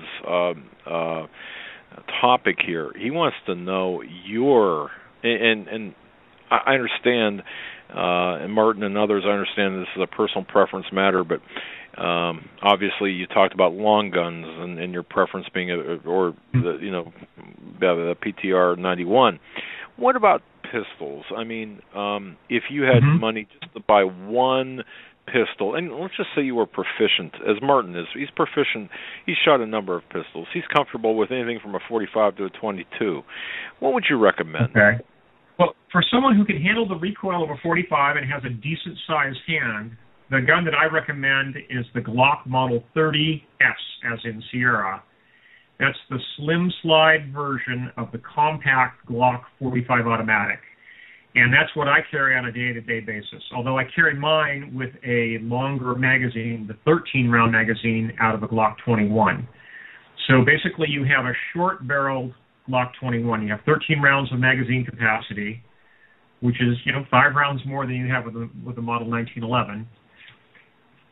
But you have a fairly short barrel. They're quite concealable, and Glocks are incredibly reliable and just about unstoppable. I used to be a Model 1911 diehard, but eventually even an old dinosaur can learn new tricks. And our family's pretty well switched over to Glock 21s and Glock 30s. Again, the Glock 21 is the full-size 45 automatic Glock, and the Glock 30 is the compact version of the 45 automatic Glock, and the 30S is the compact version with the narrower slide. It weighs about 1.5 ounces less than a standard Glock, and it's a little bit more concealable. Again, it's the Glock 30S. Gotcha. All right. Well, Martin, there you go. The Glock 30 is either 10-round Glock 30 magazines or the 13-round Glock 21 magazines, but not vice versa. With the Glock 21, you can only use the Glock 21 magazines. Okay. Wow. Okay. So well, that's good. Okay. So it's a respectable number of rounds that you can carry. Interesting. Okay. Good. Oh yeah. If you can't solve the problem with 13 rounds of 45 automatic, you probably aren't in a handgun fight. You should be carrying a rifle at that point. Yeah, and have a friend or two with you, armed as well. Ken asked me to mention this or ask you about this, bring this up, and this might be a good point to do so. You know, in today's world, we see that, well, just about everyone has. There are a few holdouts like myself, but everyone has got, you know, with these smartphones with cameras, video cameras, and it seems like everyone is a citizen journalist. Tell us, Mr. Rawls, about the website, cfapa.org. That is cfapa.org. A free press deserves free credentials. What's this about here? Sure. My son and I started this website earlier this year, March of this year. CFAPA stands for the Constitution First Amendment Press Association. I saw a lot of incidents of police brutality that were going on, and also incidents where police were denying people the right to be able to film events in public. So we decided to issue press credentials to everyone. And if you go to cfapa.org, it's cfapa.org, for free, you can download press credentials. You insert your name before you print them out. You print them out, attach a photograph, take it down to your local Kinko shop or wherever, have it laminated, and there you have a press credential badge, free of charge. And we wanted to make them available to everyone because, let's face it, cell phones with cameras are now ubiquitous. So the First Amendment now applies to everyone. Essentially, everyone can be a citizen journalist. Everyone can take those pictures, upload them to the internet, and report on what's going on. I strongly believe in citizen journalism, and I wanted to, unlike there's a lot of companies that sell press credentials, and they look kind of cheesy, and they charge you anywhere from $60 to $200 for them. I wanted to make them available free to everyone. So that's why we started that site. Again, it's cfapa.org, cfapa.org. You know, I looked through this website, and I've got to tell you, folks, what a great idea. This falls into the category of I wish I would have thought of this, only because I think that this is perhaps one of the most important things that we can do, and that is to become witnesses for the people. And I love your journalist pledge. You've got really a code of conduct that you have laid out in 20 points that you must agree to. Their terms and conditions, and essentially you're just assuring or asking people to agree to, of course, acting in a manner worthy of a position of public trust and reporting the news honestly, thoroughly. It's basically a gentleman's agreement because we don't keep any records of who's downloaded these credentials. So no one can insist that we call them back. Essentially, we wound up a little toy and let it go. The government can't stop it. They can't stop the signal in this case because we have no idea how many people have already downloaded the credentials. We don't want to know. We just want them out there. And our long-term goal is for people with cell phones taking pictures of public events and displaying press credentials to be so commonplace, the police will stop asking for them. And at that point, they won't even need credentials, and we'll basically work ourselves out of business. That's my long-term goal for the organization. And that's a wonderful long-term goal. What about people who would say that such a thing is really unnecessary and meaningless? I mean, you know, how do you engage those people who feel that, oh, this isn't necessary, this is just kind of a really silly thing? Well, tell that to the people who've had their faces slammed into the concrete by the police simply for filming an arrest from 30 feet away. You know, there is a lot of police brutality that goes on in this country. A lot of it's not reported because people feel intimidated. And if you go to report a police officer at a police department, they'll claim there isn't even a complaint form. We live in a society where the police has become militarized and where they've developed a us versus them mentality. Instead of being public servants, they look at us as a threat, and most ominously, they no longer refer to us as the public. They refer to us as, quote, civilians, unquote, as if they're the military. They're not. They're citizens too, and they need to be accountable, and the best way to keep them accountable is to document everything. I think that in addition to press credentials for everyone, it would be a very good thing if police departments made wearing body cameras mandatory. The technology is out there. It's not that expensive.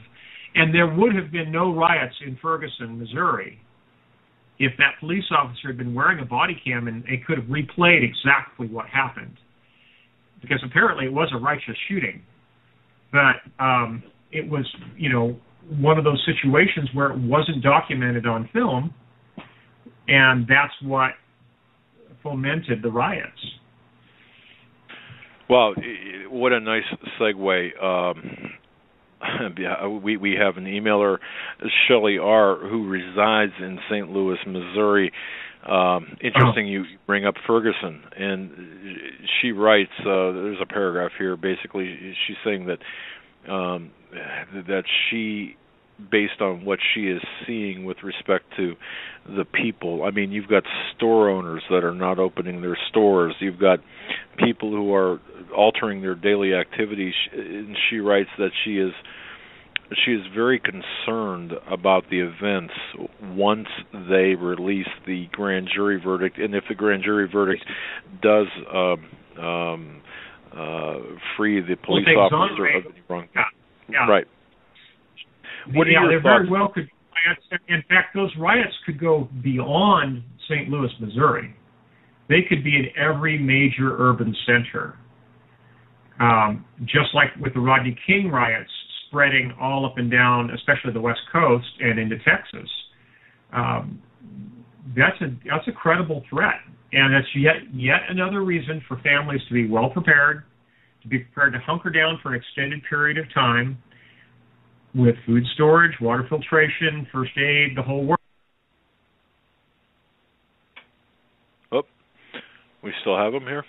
Or did I just lose sound? No, I'm here, so there we go.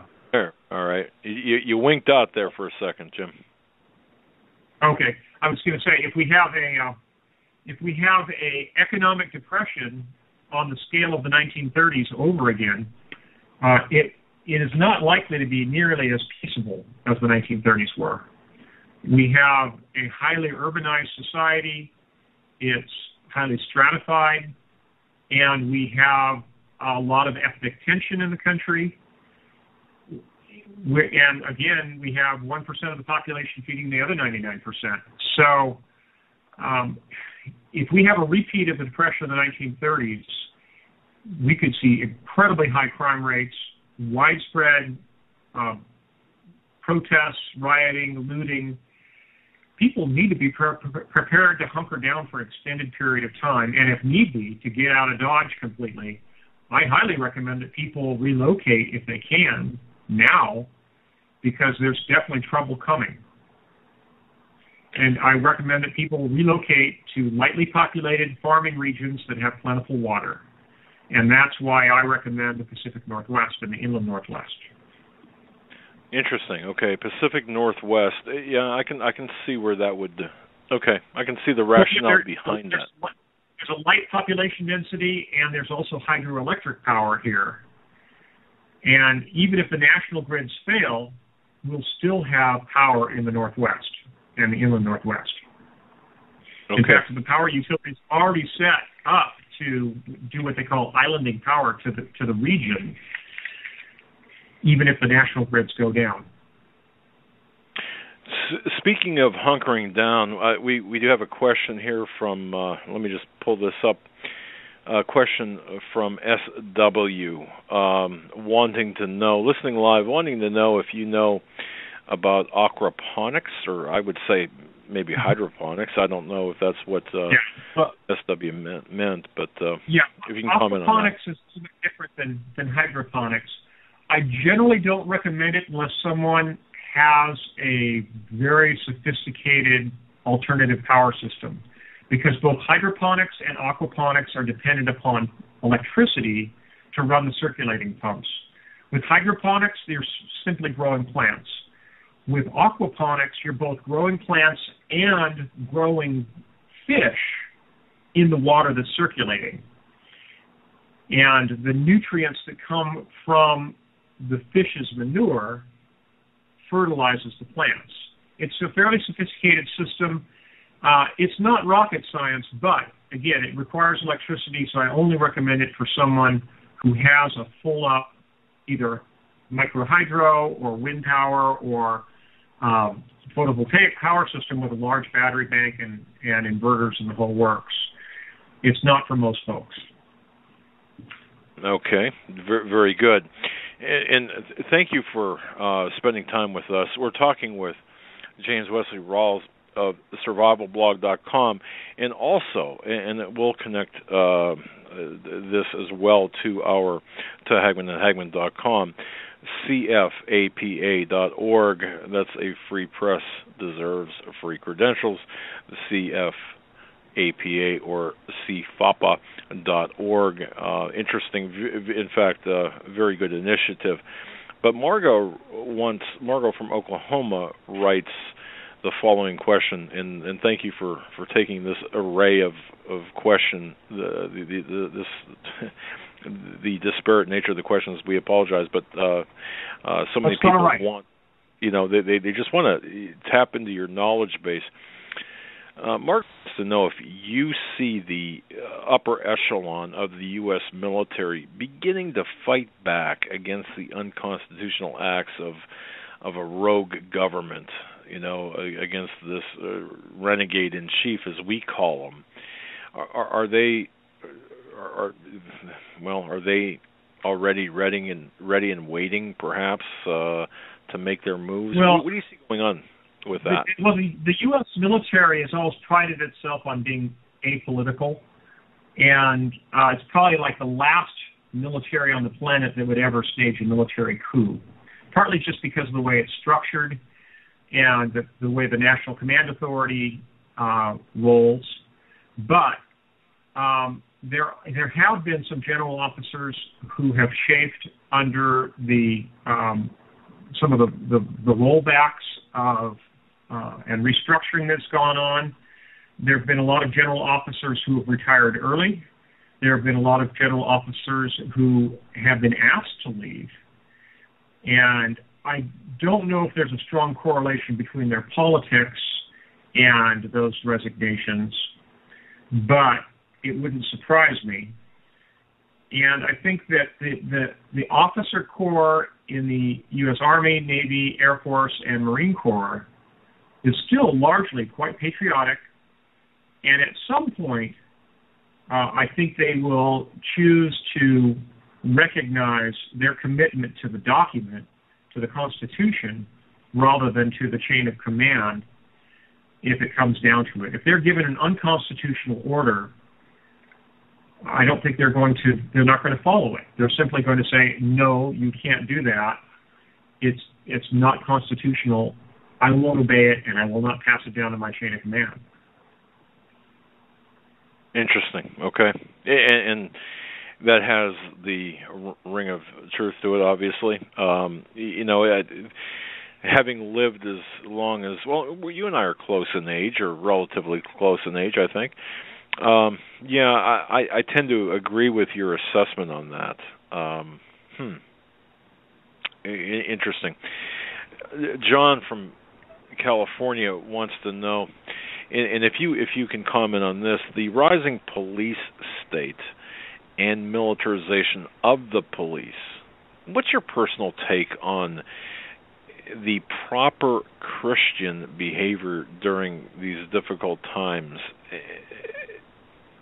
Well, that's from John from California. Well, I think it's important that the people recognize Romans 13 for what it really is. Pastor Chuck Baldwin up in Kalispell, Montana, he's a former presidential candidate for the Constitution Party, has written a book on Romans 13. I think it's important that people recognize our responsibility to obey the law and pay taxes in recognition of good government, godly government. But we also have a responsibility to rebel against ungodly government. Our first loyalty should be to God. Our second loyalty should be to good government. And if there's a conflict between God's law and the laws of men, God's law must take precedence. So it's important that people be prepared to draw the line and face the consequences if we have a situation where we have to stand up to our own government. Yes, there's consequences, and there are, decisions that have to be made that can be life-altering, but people need to do the right thing.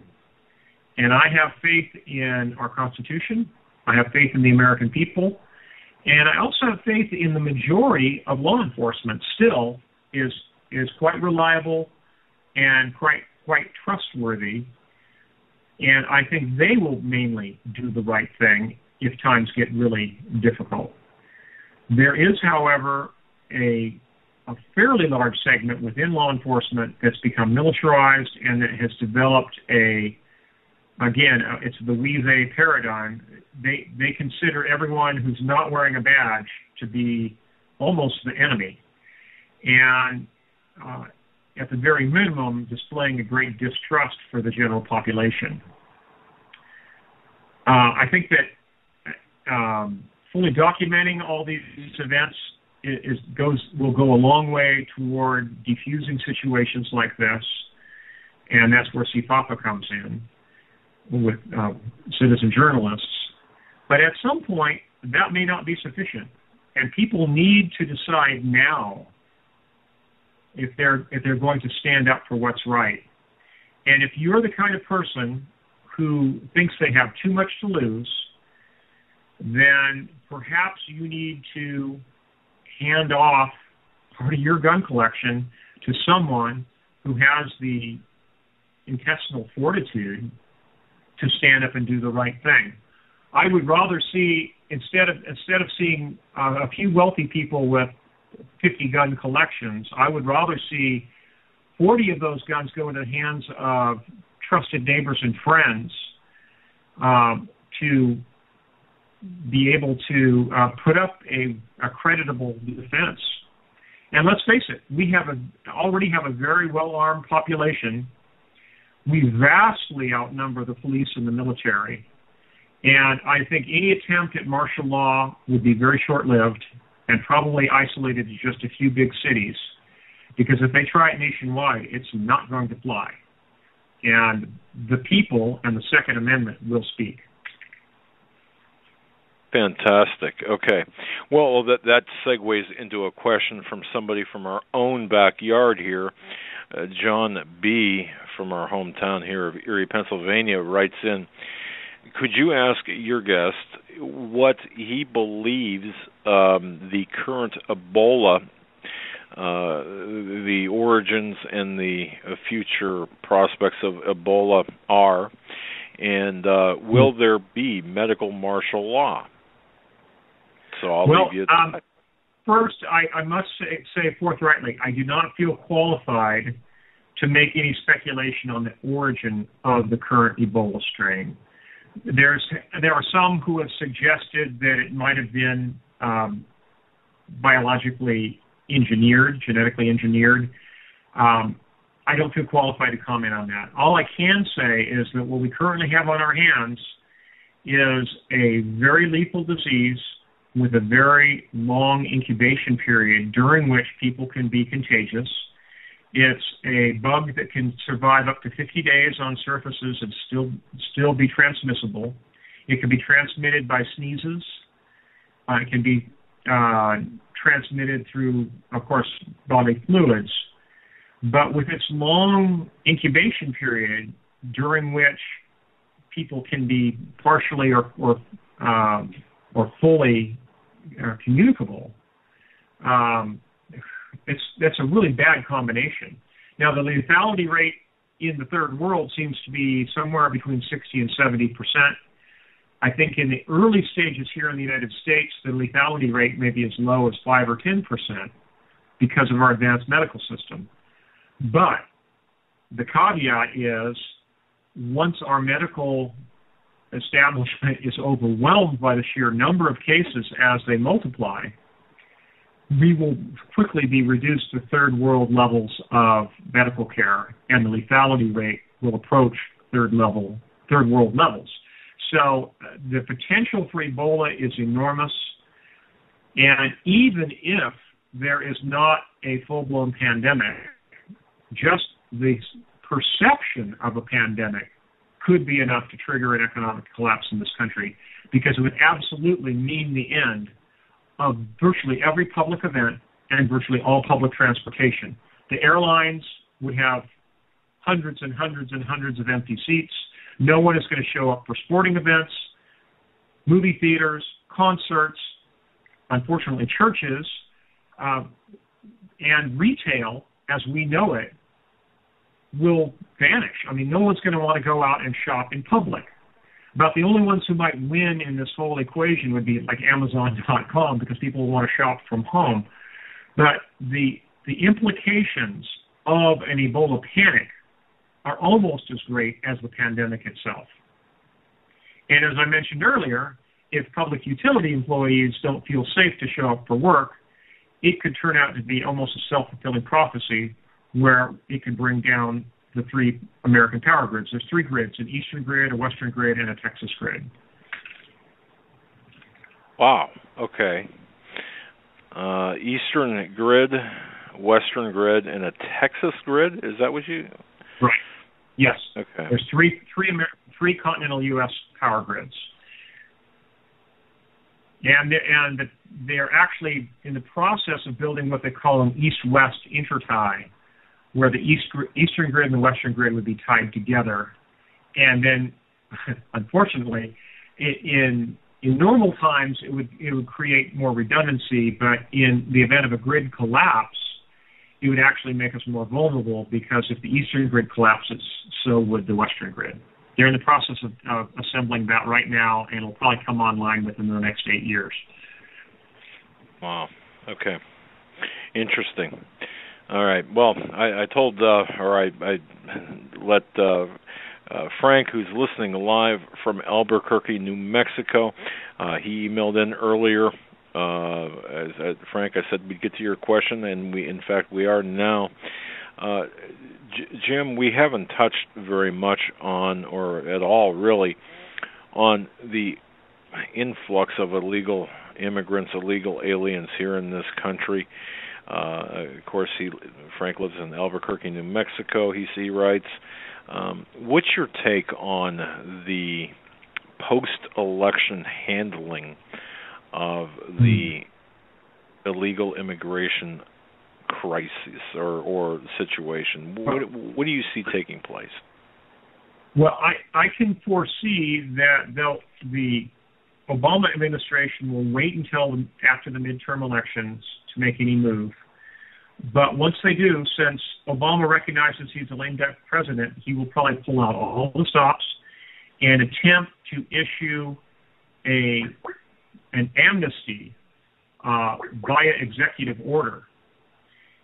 And it could be a blanket amnesty, and it could absolutely open the floodgates of illegal immigration.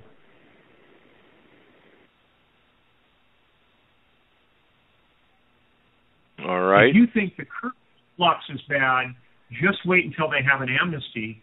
Suddenly, our borders will be just absolutely overwhelmed. it could be it will make the Cuban Mariel boat lift of the 1980s seem very small by comparison.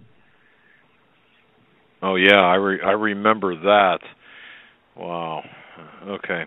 Well, so even regardless of political party, this is an issue that does transcend, I believe, political party to a large extent, anyway. So what you're seeing is, you're seeing just the use of a pen. I don't want to put words in your mouth here, but what I think what you're seeing the same thing we're seeing, and that's the fact that really there will be this blanket amnesty granted following the midterms, and I even think that there are going to be many Republicans or conservatives on board as well, citing the humanitarian issue aspects of this, as and or even citing the capitalist. Going toward the capitalist aspects of this, which I find absolutely shameful, but that's just my own opinion. But yeah, I can see this taking a bad. What do you think the reaction is going to be from people, the general citizens here, if that does take place? Well, I think people will be absolutely disgusted, but it will essentially be a fait accompli, in that once it's even rumored that there's going to be a blanket amnesty, the floodgates will open. And then, just like the situation with the teenagers that are coming into the country, it will be all ages pouring into the country in even more huge numbers. And no matter how loud the public outcry is, it won't be enough to stop it. And unless the administration has some huge miraculous turnaround, it will be unstoppable. I think they're already planning on it.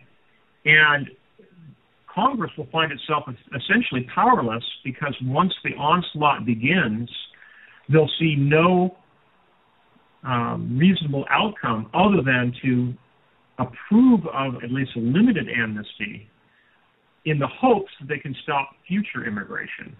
I don't think it'll work. Unfortunately, we have a very vulnerable border and a very porous border with Mexico. And it's not just Mexicans crossing the border. We have people from throughout Central America coming. And once the word gets out, we're going to see an absolute flood of illegal immigration. Absolutely. And with that, Mr. Rawls, we're up against our final break for the show, so we're going to put you in queue, and we're going to take a quick break and hear a couple words from our sponsors. Folks, you're listening to the Hagmann Hagmann Report on this Monday, November 3rd, 2014. Our special guest, Mr. James Wesley Rawls, his website, survivalblog.com. That's survivalblog.com. Go there, bookmark his site, and you will find, I think he said, over 40,000 archived articles, as well as links to some of his books and much other information dealing with survival preparedness in the times that we live in, both natural preparation, spiritual preparation, physical preparation. Ladies and gentlemen, to our third and final hour of this Monday edition with our guest, Mr. James Wesley Rawls. He is a New York Times bestselling author, a former U.S. Army intelligence officer, and his website is survivalblog.com. James, Mr. Rawls, I'm going to hand it over to you in this third hour. Let you start us off where you will. Whatever is most important on your mind or what you'd like to get into, we'll start there. Wow. Well, I'd like to say that American families need to get prepared. And the main reason I do these interviews is not to promote my books or my blog. It's to motivate people. It's to get people up out of their lounge chairs and busy, preparing physically, tangibly, with both logistics and training, so that they can provide for their family through an extended period of disruption. It takes time, takes money, takes discipline, and it takes teamwork to do all of that. And I think it's very crucial that people do so because we're living in very perilous times.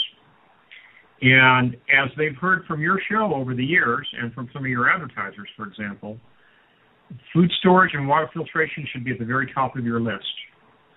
Because without a source of safe drinking water, you are going to be a refugee in just a few days if everything falls apart. If the grids go down and municipal water systems fail, you will be a refugee. And if the history of the 20th century taught us anything, the last thing you want to be is a refugee, because your life will be in peril, plain and simple. Amen, so, brother. Yeah. Stock and team up. And it takes some time, takes some money, takes some discipline, takes a lot of teamwork. I'd say first start with prayer. Sit down, get right with God, and ask for guidance from the Holy Spirit on what you should do. And if you feel convicted to prepare, don't hesitate. Go ahead and stock up and team up. If it means relocating, relocate. Don't hesitate, because once everything falls apart, you may only have one trip out of Dodge, one carload of stuff, and that's not going to leave you well enough prepared to get through things. So if you can't afford to relocate, or you have family or work obligations that prevent you from relocating, at least pre-position a large portion of your storage food and cold weather clothing, tools, gardening seed, and all that at a pre-designated retreat site, preferably with family or friends, close friends that you can trust to oversee those supplies in your absence. You need to stock up and team up, folks. Time is short, and I hate to toot my own horn, but please take full advantage of all the resources that I have available free of charge at survivalblog.com. Print out the most important articles there, because that's your EMP-proof backup.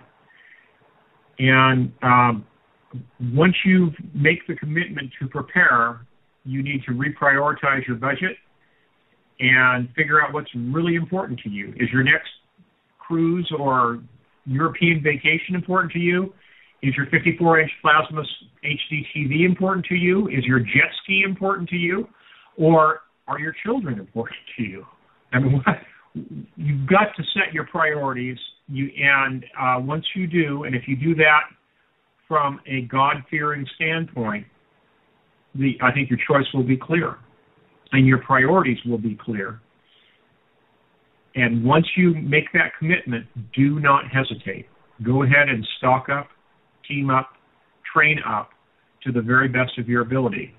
And even if you're only able to set aside a 1 or 2 month supply of food, you're still going to be miles ahead of the average American citizen, the average American family only has a 3-day supply of food on hand at any given time. That's absolutely pitiful.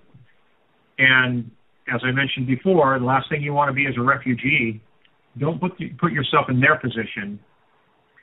If you have the logistics and the training, you have the options. If you don't have them, you are going to be a victim of circumstance. You are going to be just another sheep for the slaughter, just another member of the human wave of refugees pouring out of the cities when things fall apart. Don't put yourself in that situation. Put the odds in your favor, and again, stock up, team up, train up. That's it in a nutshell.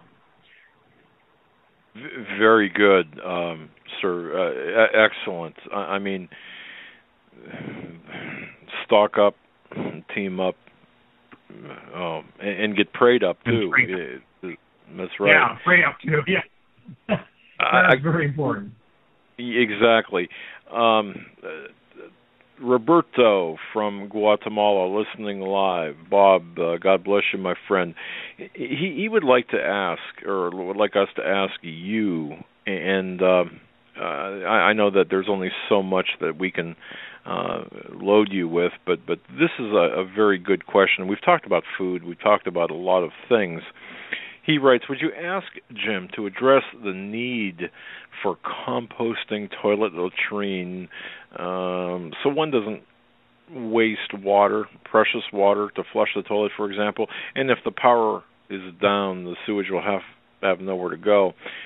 And obviously, pray you don't live near the lift station. But having said that, you've got some suggestions on survivalblog.com, some instructions for latrine ideas, if you will. Yeah, we've covered that quite a bit in the blog over the years.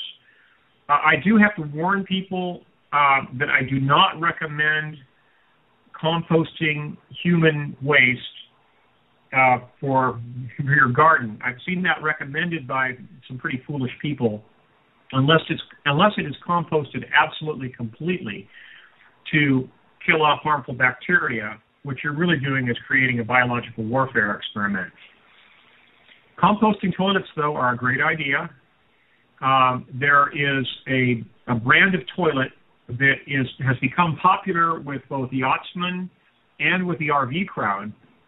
There's a lot of RV and fifth-wheel trailer owners who are getting rid of their traditional toilets and their black water waste system and putting in a composting toilet in their trailers. The brand that I recommend is called Nature's Head, H-E-A-D, like a ship's head. And it's a composting toilet that uses just one small air circulating fan to keep the smell down. And it's a fairly complete system. And when it's done composting, what you're scooping out of the bottom is essentially inert. Again, no, you don't want to use it on you can use it on your flower garden, just don't use it on your vegetable garden. Composting is a good idea. And it will definitely save you a huge amount of water. But the ideal situation is to have a retreat location where you have plentiful water from the very beginning, and you don't have to resort to something like that. If you can strategically relocate to an area that has plentiful water, and here I'm talking surface water, either a spring or a shallow well, that's the ideal situation. In fact, gravity-fed spring water should be at the very top of your list if you're looking for a retreat property.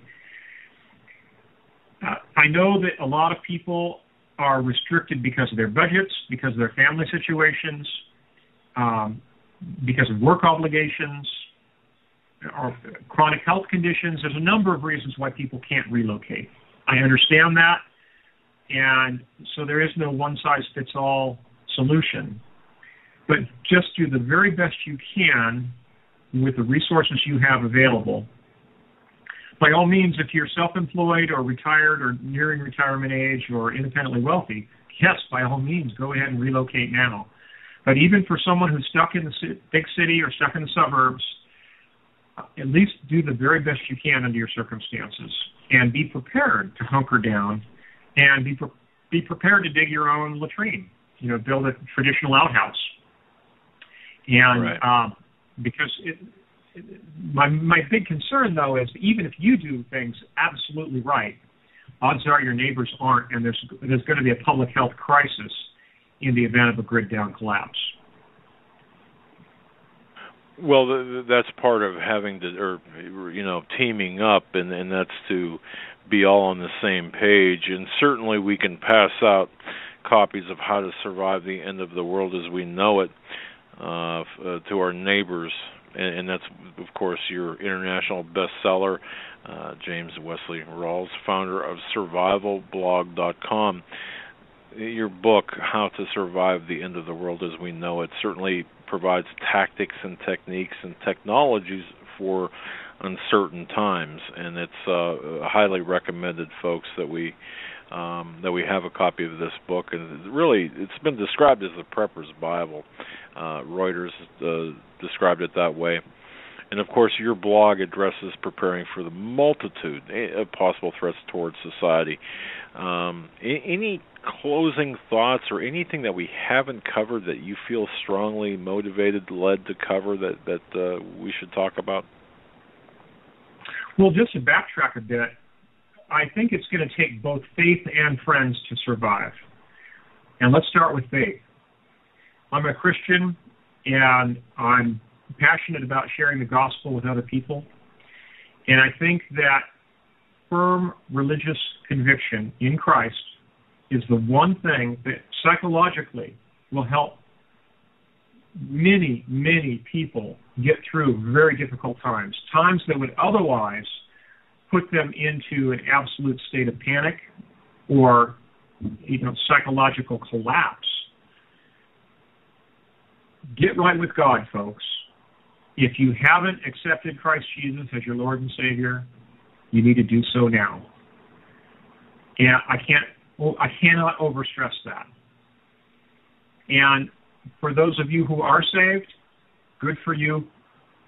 Recommit yourself to Christ. And again, from a survival standpoint, you need to get down on your knees and ask God what He would have you do for your family. And if you feel convicted to act, then act. If you feel convicted to prepare, then by all means, stock up, team up, train up.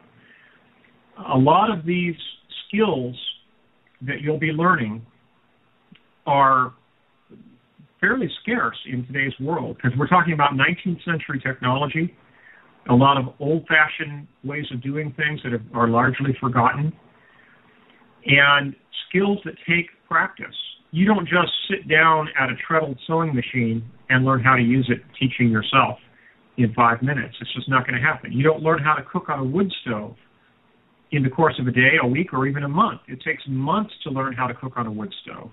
You don't plant a garden and have a high chance of success season after season when it's your first time out gardening. There's a learning curve to all of these things. You need to practice now. And we mentioned earlier firearms, for example. I've often been quoted as saying that owning a firearm doesn't make you a shooter any more than owning a surfboard makes you a surfer. You need to get the best training you can and practice regularly because a lot of these skills, in addition to being steep learning curves, also are perishable skills. You need to practice regularly. So, folks, I've covered a lot of ground in the last 2 hours, and I hope that you take it seriously and that you sit down and pray about this and think very seriously about what your real priorities in life are. And, if you feel convicted, by all means, go ahead and prepare and do your best to share that knowledge with others. Again, it's going to be a team effort. It takes faith and friends to survive. Mr. Rawls, the last question that I've got, and I noticed this on your website, and I would urge everyone to take advantage of this, and if you can just offer a brief word or two on this.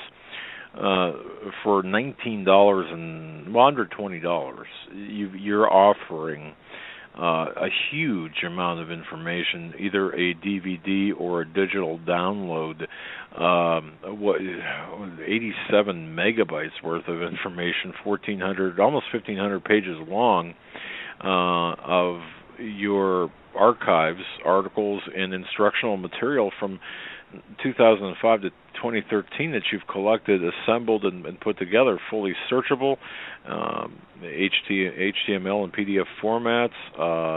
My goodness, it runs on Windows, Mac, and Linux machines. This is downloadable material for $19.99, and that's accessible via your website. Any comments on that, aside from what we've touched? I mean, it sounds like a great deal. I don't want to sound like I'm hawking my own archive DVD. It is a great resource, and it does give you the chance to be able to access Survival Blog even if the internet goes down, because all you would need is backup power for your laptop computer, and you can access all those 40,000 articles. Yeah, it's a great thing. I do recommend people get it. But if you're on a tight budget, you can actually download individually the articles that you select and save them to the hard drive of your computer free of charge. I recommend that people do that. So even someone who's on a really tight budget, even a retiree whose only internet access is in a library, they can still pack their hard disk or a memory stick with the crucial information they need free of charge. You don't have to buy the $19 DVD. Wow. I'll tell you, thank you so much for all of your efforts. That does take a lot of effort to compile that. So sometimes people don't have any idea, don't have a clue of the time involved in assembling something like this, and what a fantastic resource. And certainly, I'm in favor of supporting. Steve Quayle always says a man is worthy of his hire, and certainly you're worthy of making that purchase, anyone who has the ability to do so. What a fantastic resource that is. And man, I'll tell you, we certainly plan on doing that, getting the digital download. I can't think of a better resource than that for those of us who are on budgets or and looking for the information. So I want to thank you so much for putting that together. Mr. Rawls, thank you so very much for spending your time with us tonight. I can't thank you enough. Your website, survivalblog.com, as well as your other website,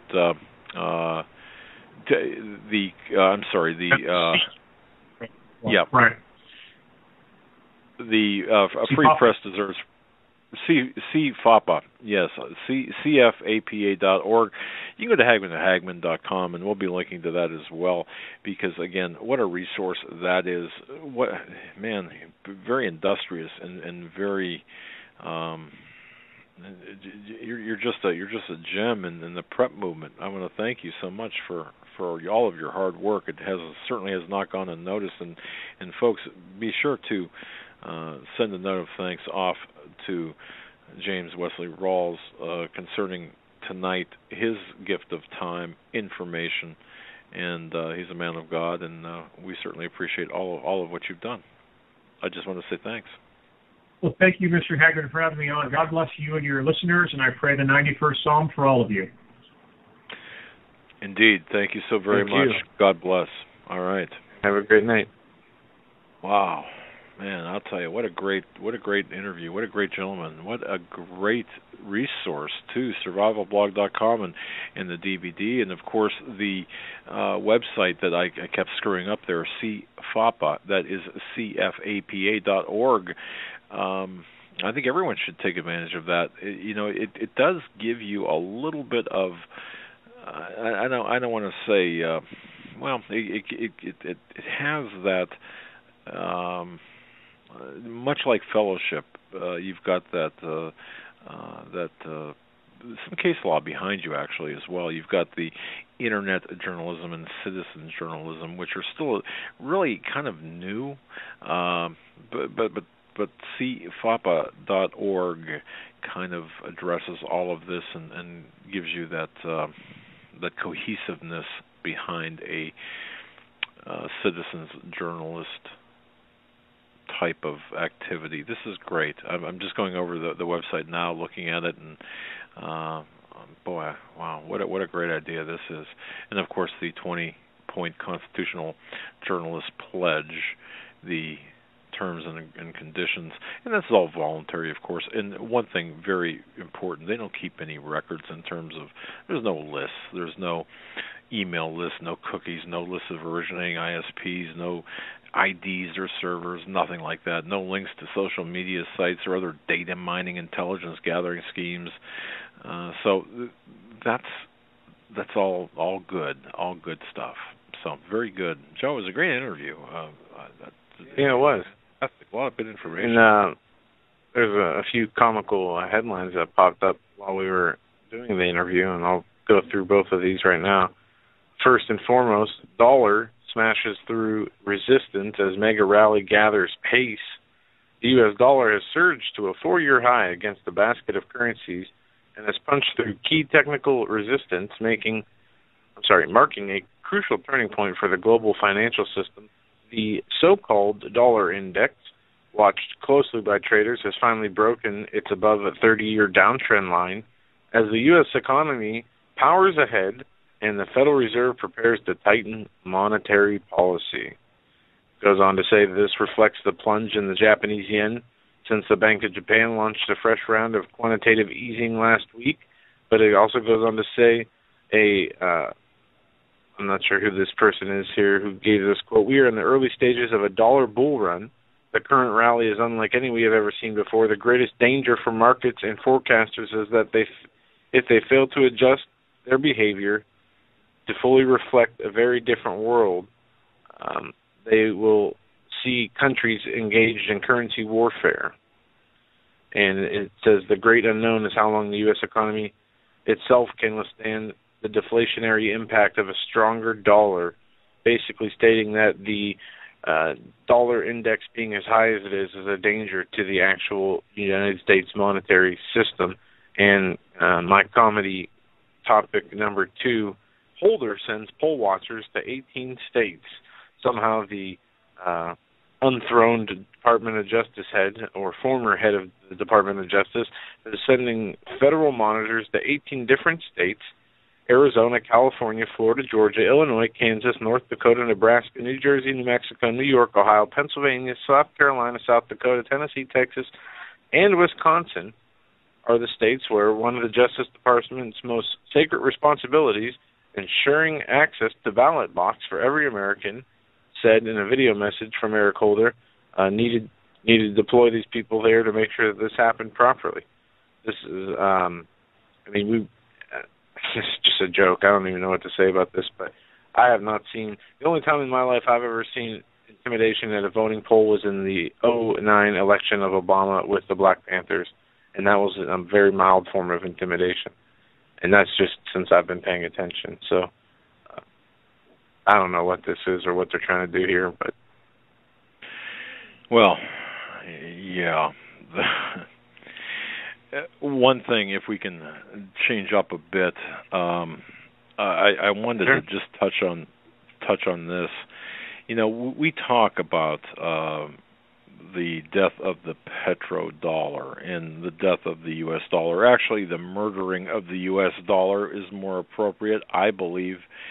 Anyway, I think what we're seeing right now is the death of the petrodollar. End of story. I mean, we cannot, I don't care how many carnival barkers you listen to on CNBC or MSNBC or CBS, ABC, whatever, the broadcasting companies, or the people who just don't want to even address this. But what we're seeing right now is the loss, in my view anyway, the process of the U.S. dollar as the world's reserve currency being taken out. And it's interesting because if you go back, folks, go back to 2010, look at things from a little bit larger perspective, for example. Look at what's been taking place. If you go back to the Bank of Russia, that was founded back in 1990, it traces its history back to the State Bank of the Russian Empire. Kind of a not a humorous thing, but interesting point. In honor of its 150th anniversary, they issued a 5-kilo commemorative gold coin featuring Alexander II back in 2010. But at any rate, let's look at what is taking place. Did we not, or should we not look at this in a macro view where China and Russia have been dumping U.S. dollars since at least 2010? And even at that time, people were saying, and people in the know were saying, look, it's going to take a few years for this to really impact the United States, the West, the U.S. dollar. And that's exactly what it's doing right now. We're seeing this now, where I believe that we're seeing that the collapse or the murdering of the U.S. dollar, the killing off of the U.S. dollar, is really a result of years of planning, but the expeditious planning or the expeditious process since, we'll say, 2008. You know, the central banks, what have they accomplished since 2008?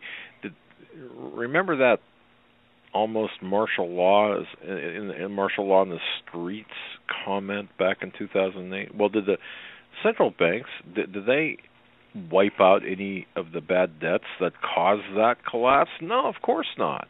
There's an article today, not to interrupt you here, but they were talking, Ann Barnhart wrote a great piece. I believe it's from Ann Barnhart. This is somebody who, Mark Salvo, who puts part of Ann Barnhart's article in here, that talks about the man years. It will take 6.25 billion man years to pay off federal government liabilities, which is a mathematical impossibility. Now, what it goes on to constitute as a man year is a man who works 40 hours a week for an average of $20 per hour per year. Wow. That equals $40,000 per year. So that's one man year, okay? So they say that there is 6.25 billion man years it would take to pay off the government debt, the U.S. government debt. And they don't account that as just the 17.9 trillion. They say that the unfunded liabilities are estimated at 250 trillion, or as Barnhart noted, 6.25 billion man years. That would, to put it in perspective, it would take roughly 139 million Americans working nonstop for 45 years just to cover the government's unfunded liabilities at their current level. It says currently there are only about 144 million working Americans, with about 100 million not in the labor force for various reasons. So just to pay off these liabilities, every single working American would have to spend the next 45 years of their lives giving 100% of their income to the government just to break even. That's not good. No. And if you want that article is titled It will take 6.25 billion man years. Just search 6.25 billion man years. It's on. I'm posting the article in the chat room. It's on blacklistednews.com. It's a great read. Wow, interesting, interesting indeed. And we've been doing a lot of research, ladies and gentlemen, into different things. I just want to take a really hard turn here. This is something that I kind of fell upon by accident. And Joe, I didn't even tell you about this. I talked to Steve Quayle a little bit about this. I think it was maybe this morning or yesterday morning. I'm not sure which. Joe, have you heard of the New King James Version of the Bible, the NKJV? I mean, you've heard of that, right? There's a number of different new. There's a number of different types of New King James Bibles. You have, like this one I'm holding. This is a studio Bible. This is the New Defender's King James Study Bible. What this does is it's the original King James Bible with commentary from Dr. Henry Morris, I believe. But I have not heard, I don't believe, of what you're talking about. Okay, well, let me set the stage for you a little bit, folks. This is important. I think you'll see why here in a moment. I was doing some research on, well, like always, okay, you're going down one path, and all of a sudden, bang, you find yourself in a totally different, just a whole different rabbit trail, or rabbit hole, if you will. The New King James Version of the Bible, it's a modern translation of the Bible. It's published by one publisher. That's Thomas Nelson Incorporated, which is a subsidiary of News Corp. The New Testament portion was published in 1979, the Psalms portion in 1980, and the full Bible was actually published in 1982. It took 7 years, notice that number, 7 years to complete. The Angelicized edition was originally known as the Revised Authorized Version, but now the New King James Version is used universally. Now, this was a project, just to give you some background, this is a project that was conceived by Arthur Farstad. It began in 1975 with 2 meetings, one in Nashville, the other in Chicago, of 130 biblical scholars, pastors, theologians, and so on.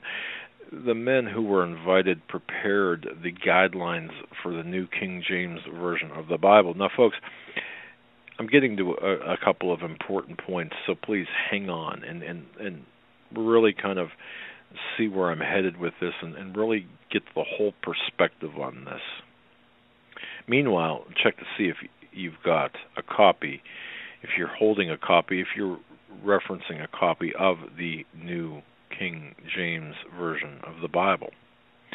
One of the reasons I was going down this trail is because we know that the Luciferians, the globalists, the New World Order elite, well, they are following the King James Version of the Bible to bring about the apocalypse, in their terms anyway. But getting back to the New King James Version Translation Project, it was the aim of those translators to update the vocabulary and grammar of the King James Version, but yet preserving the classic style and literary beauty of the original 1611 version. You see, according to the 130 translators, they believed, of course, in the unyielding faithfulness to the original Greek, the original Aramaic, and the Hebrew texts and the Dead Sea Scrolls. At least that's their story, and they're sticking to it. Okay. Now, we're told, and this is important, and again, I'll get to the point here in a moment, but you need the background. You see,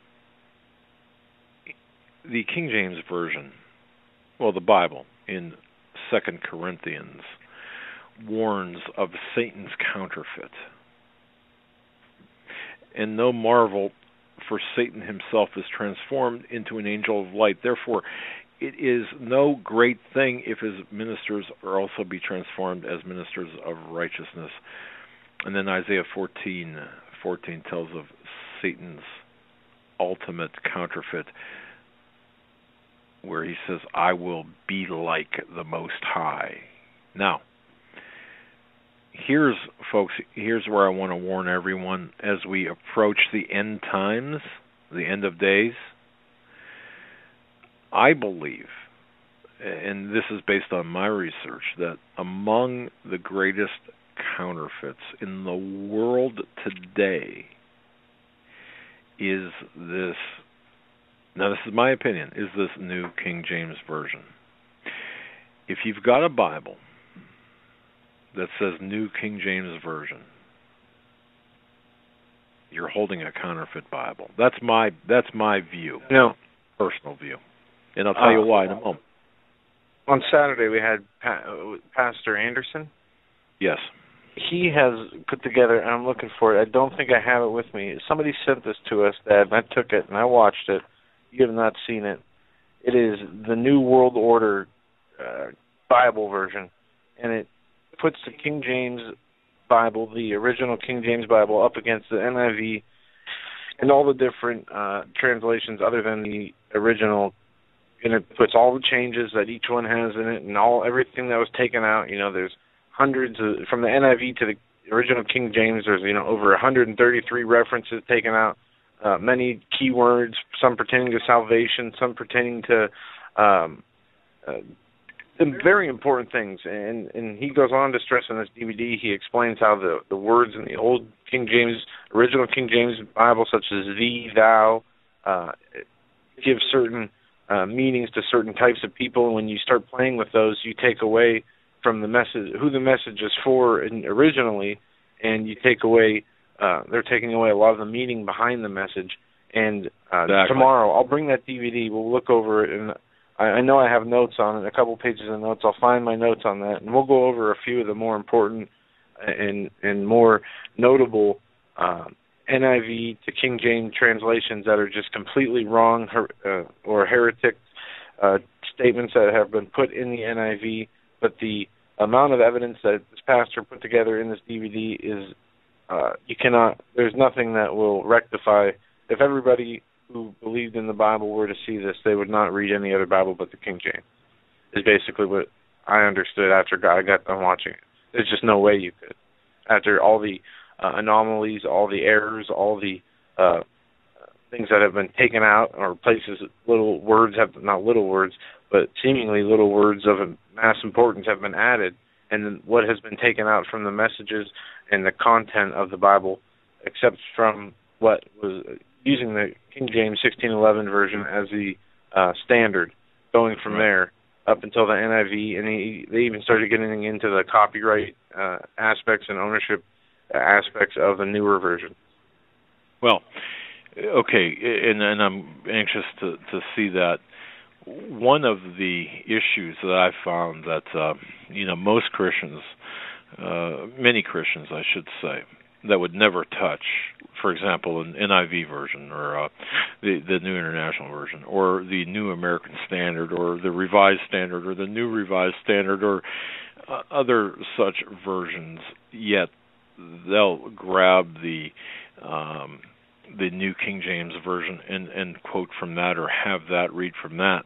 And it's interesting because, well, let me just say this to those people who are over, we'll say 40 or 50 years old, and this plays into what I'm telling you now. How many of you listening remember the old 45 record albums, or records, the old 45 discs, the vinyl records? Joe, do you know what I'm talking about, the old 45s? Of course, when records used to be produced on vinyl and albums were the large discs that would fit on a turntable, well, you'd have the most popular songs from the albums, we'll say, produced into 45s, or instead of 33 1/3 RPM, it would be 45 RPM, and they were smaller discs, but they would need what to fit on the turntable? An adapter, right? Okay, you probably don't know. You've got no clue what I'm talking about.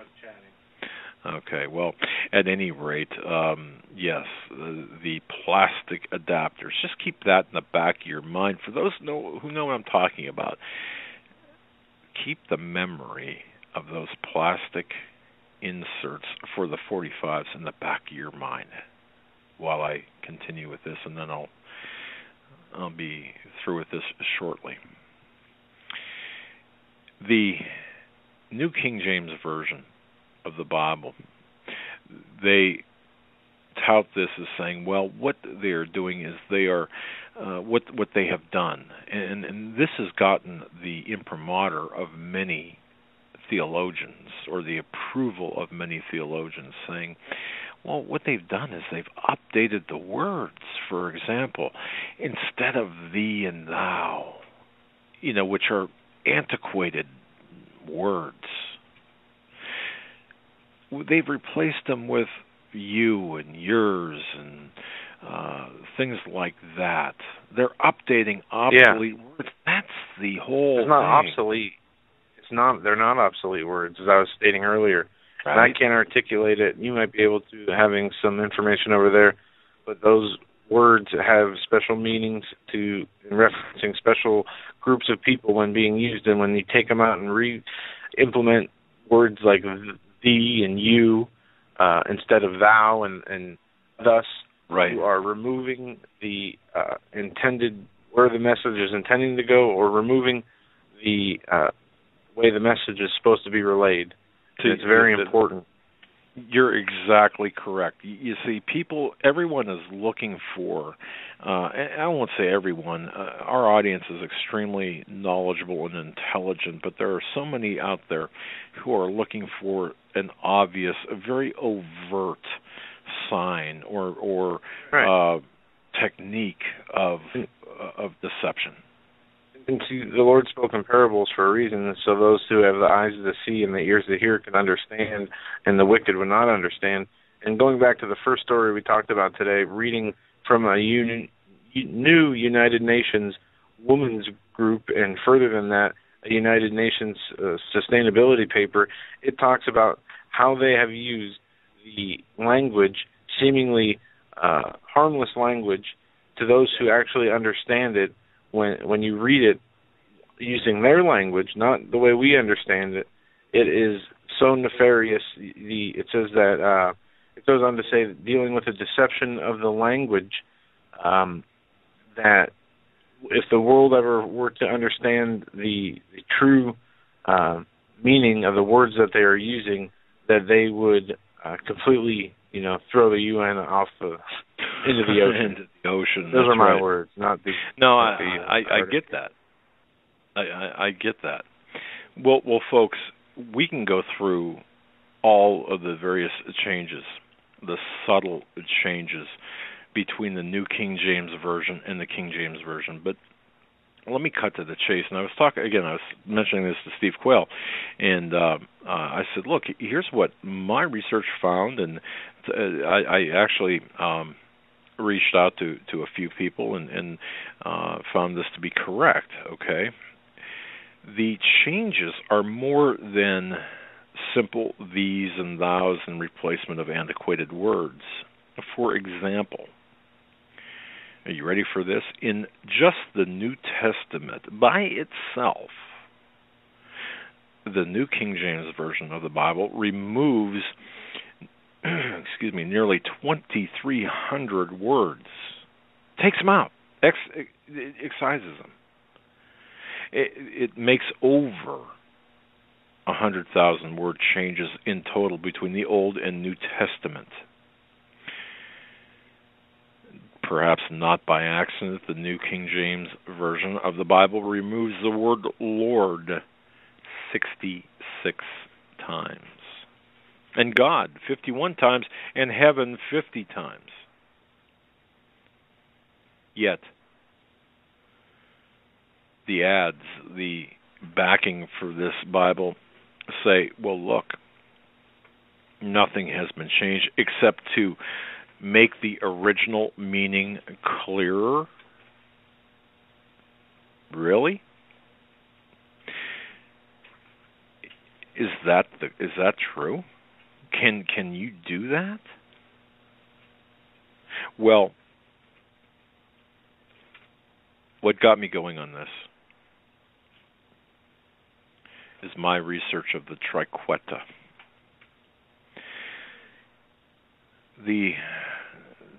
Folks, have you ever heard of that, the triqueta? It's a symbol that, it's a symbol that the tetragrammaton? No, the triqueta. Yeah, don't try to make me say it again. The triqueta. Really, what this is, it resembles the adapters for the 45s, the 45 records. It goes by different words actually, but symbols are important to all esoteric teachings, and they contain secret messages, secret wisdom accessible only to the initiated. That is from Harper's Encyclopedia of Mystical and Paranormal Experience from page 594, if you want to know my source on that. I find it interesting that Thomas Nelson Publishers, the very publishers of the New King James Version of the Bible, have on its cover what would appear to be, or what resembles, this triqueta, or this symbol. People want to make sure you're not saying trifecta. Yeah, I was at the track last week, and no, the triqueta. It's used as the centerpiece for the logo for the Institute of Transpersonal Psychology, ITP. It's the ITP, by the way, is a New Age school following Jung, the psychology. Carl Jung, the occultist Carl Jung. One of their stated goals is to reach the recognition of divinity within yourself. Well, the triqueta is really an esoteric symbol that contains, or a symbol that contains 3 esoteric sixes, interlocking sixes, plainly displaying 666. Interestingly enough, it's the same symbol, but within the circle. And I've talked about this last week, I believe. That's displayed by the group Led Zeppelin. Remember my conversation about Stairway to Heaven that was released on the 28th of October, re-released? Zeppelin, of course, deeply involved in Satanism and the occult. Jimmy Page, consumed with Satanism. He actually purchased, by the way, Aleister Crowley's mansion. Yeah, that Led Zeppelin, that Jimmy Page. So the triqueta is used as the centerpiece for the logo for the Institute of Interpersonal Psychology, the New Age school following the Jung theory of psychology by the occultist Carl Jung. And that, of course, is emblazoned on the cover of the New King James Version of the Bible. Remember the television series Charmed? I don't know how many people have remembered that. One of the most satanic, paganistic, in my view anyway, occultic television shows ever aired on television. Charmed, it detailed the spells and occultic practices of 3 witches. Notice the number 3. The New King James Version of the Bible symbol is the show's primary, or was the show's primary, I don't know if it's still on, symbol of witchcraft. And through the series, it was just noted throughout the series, the New King James Version symbol appears on the Book of Shadows. The Book of Shadows is used in witchcraft and Satanism. How in the world does this find its way to the cover of the New King James Version of the Bible?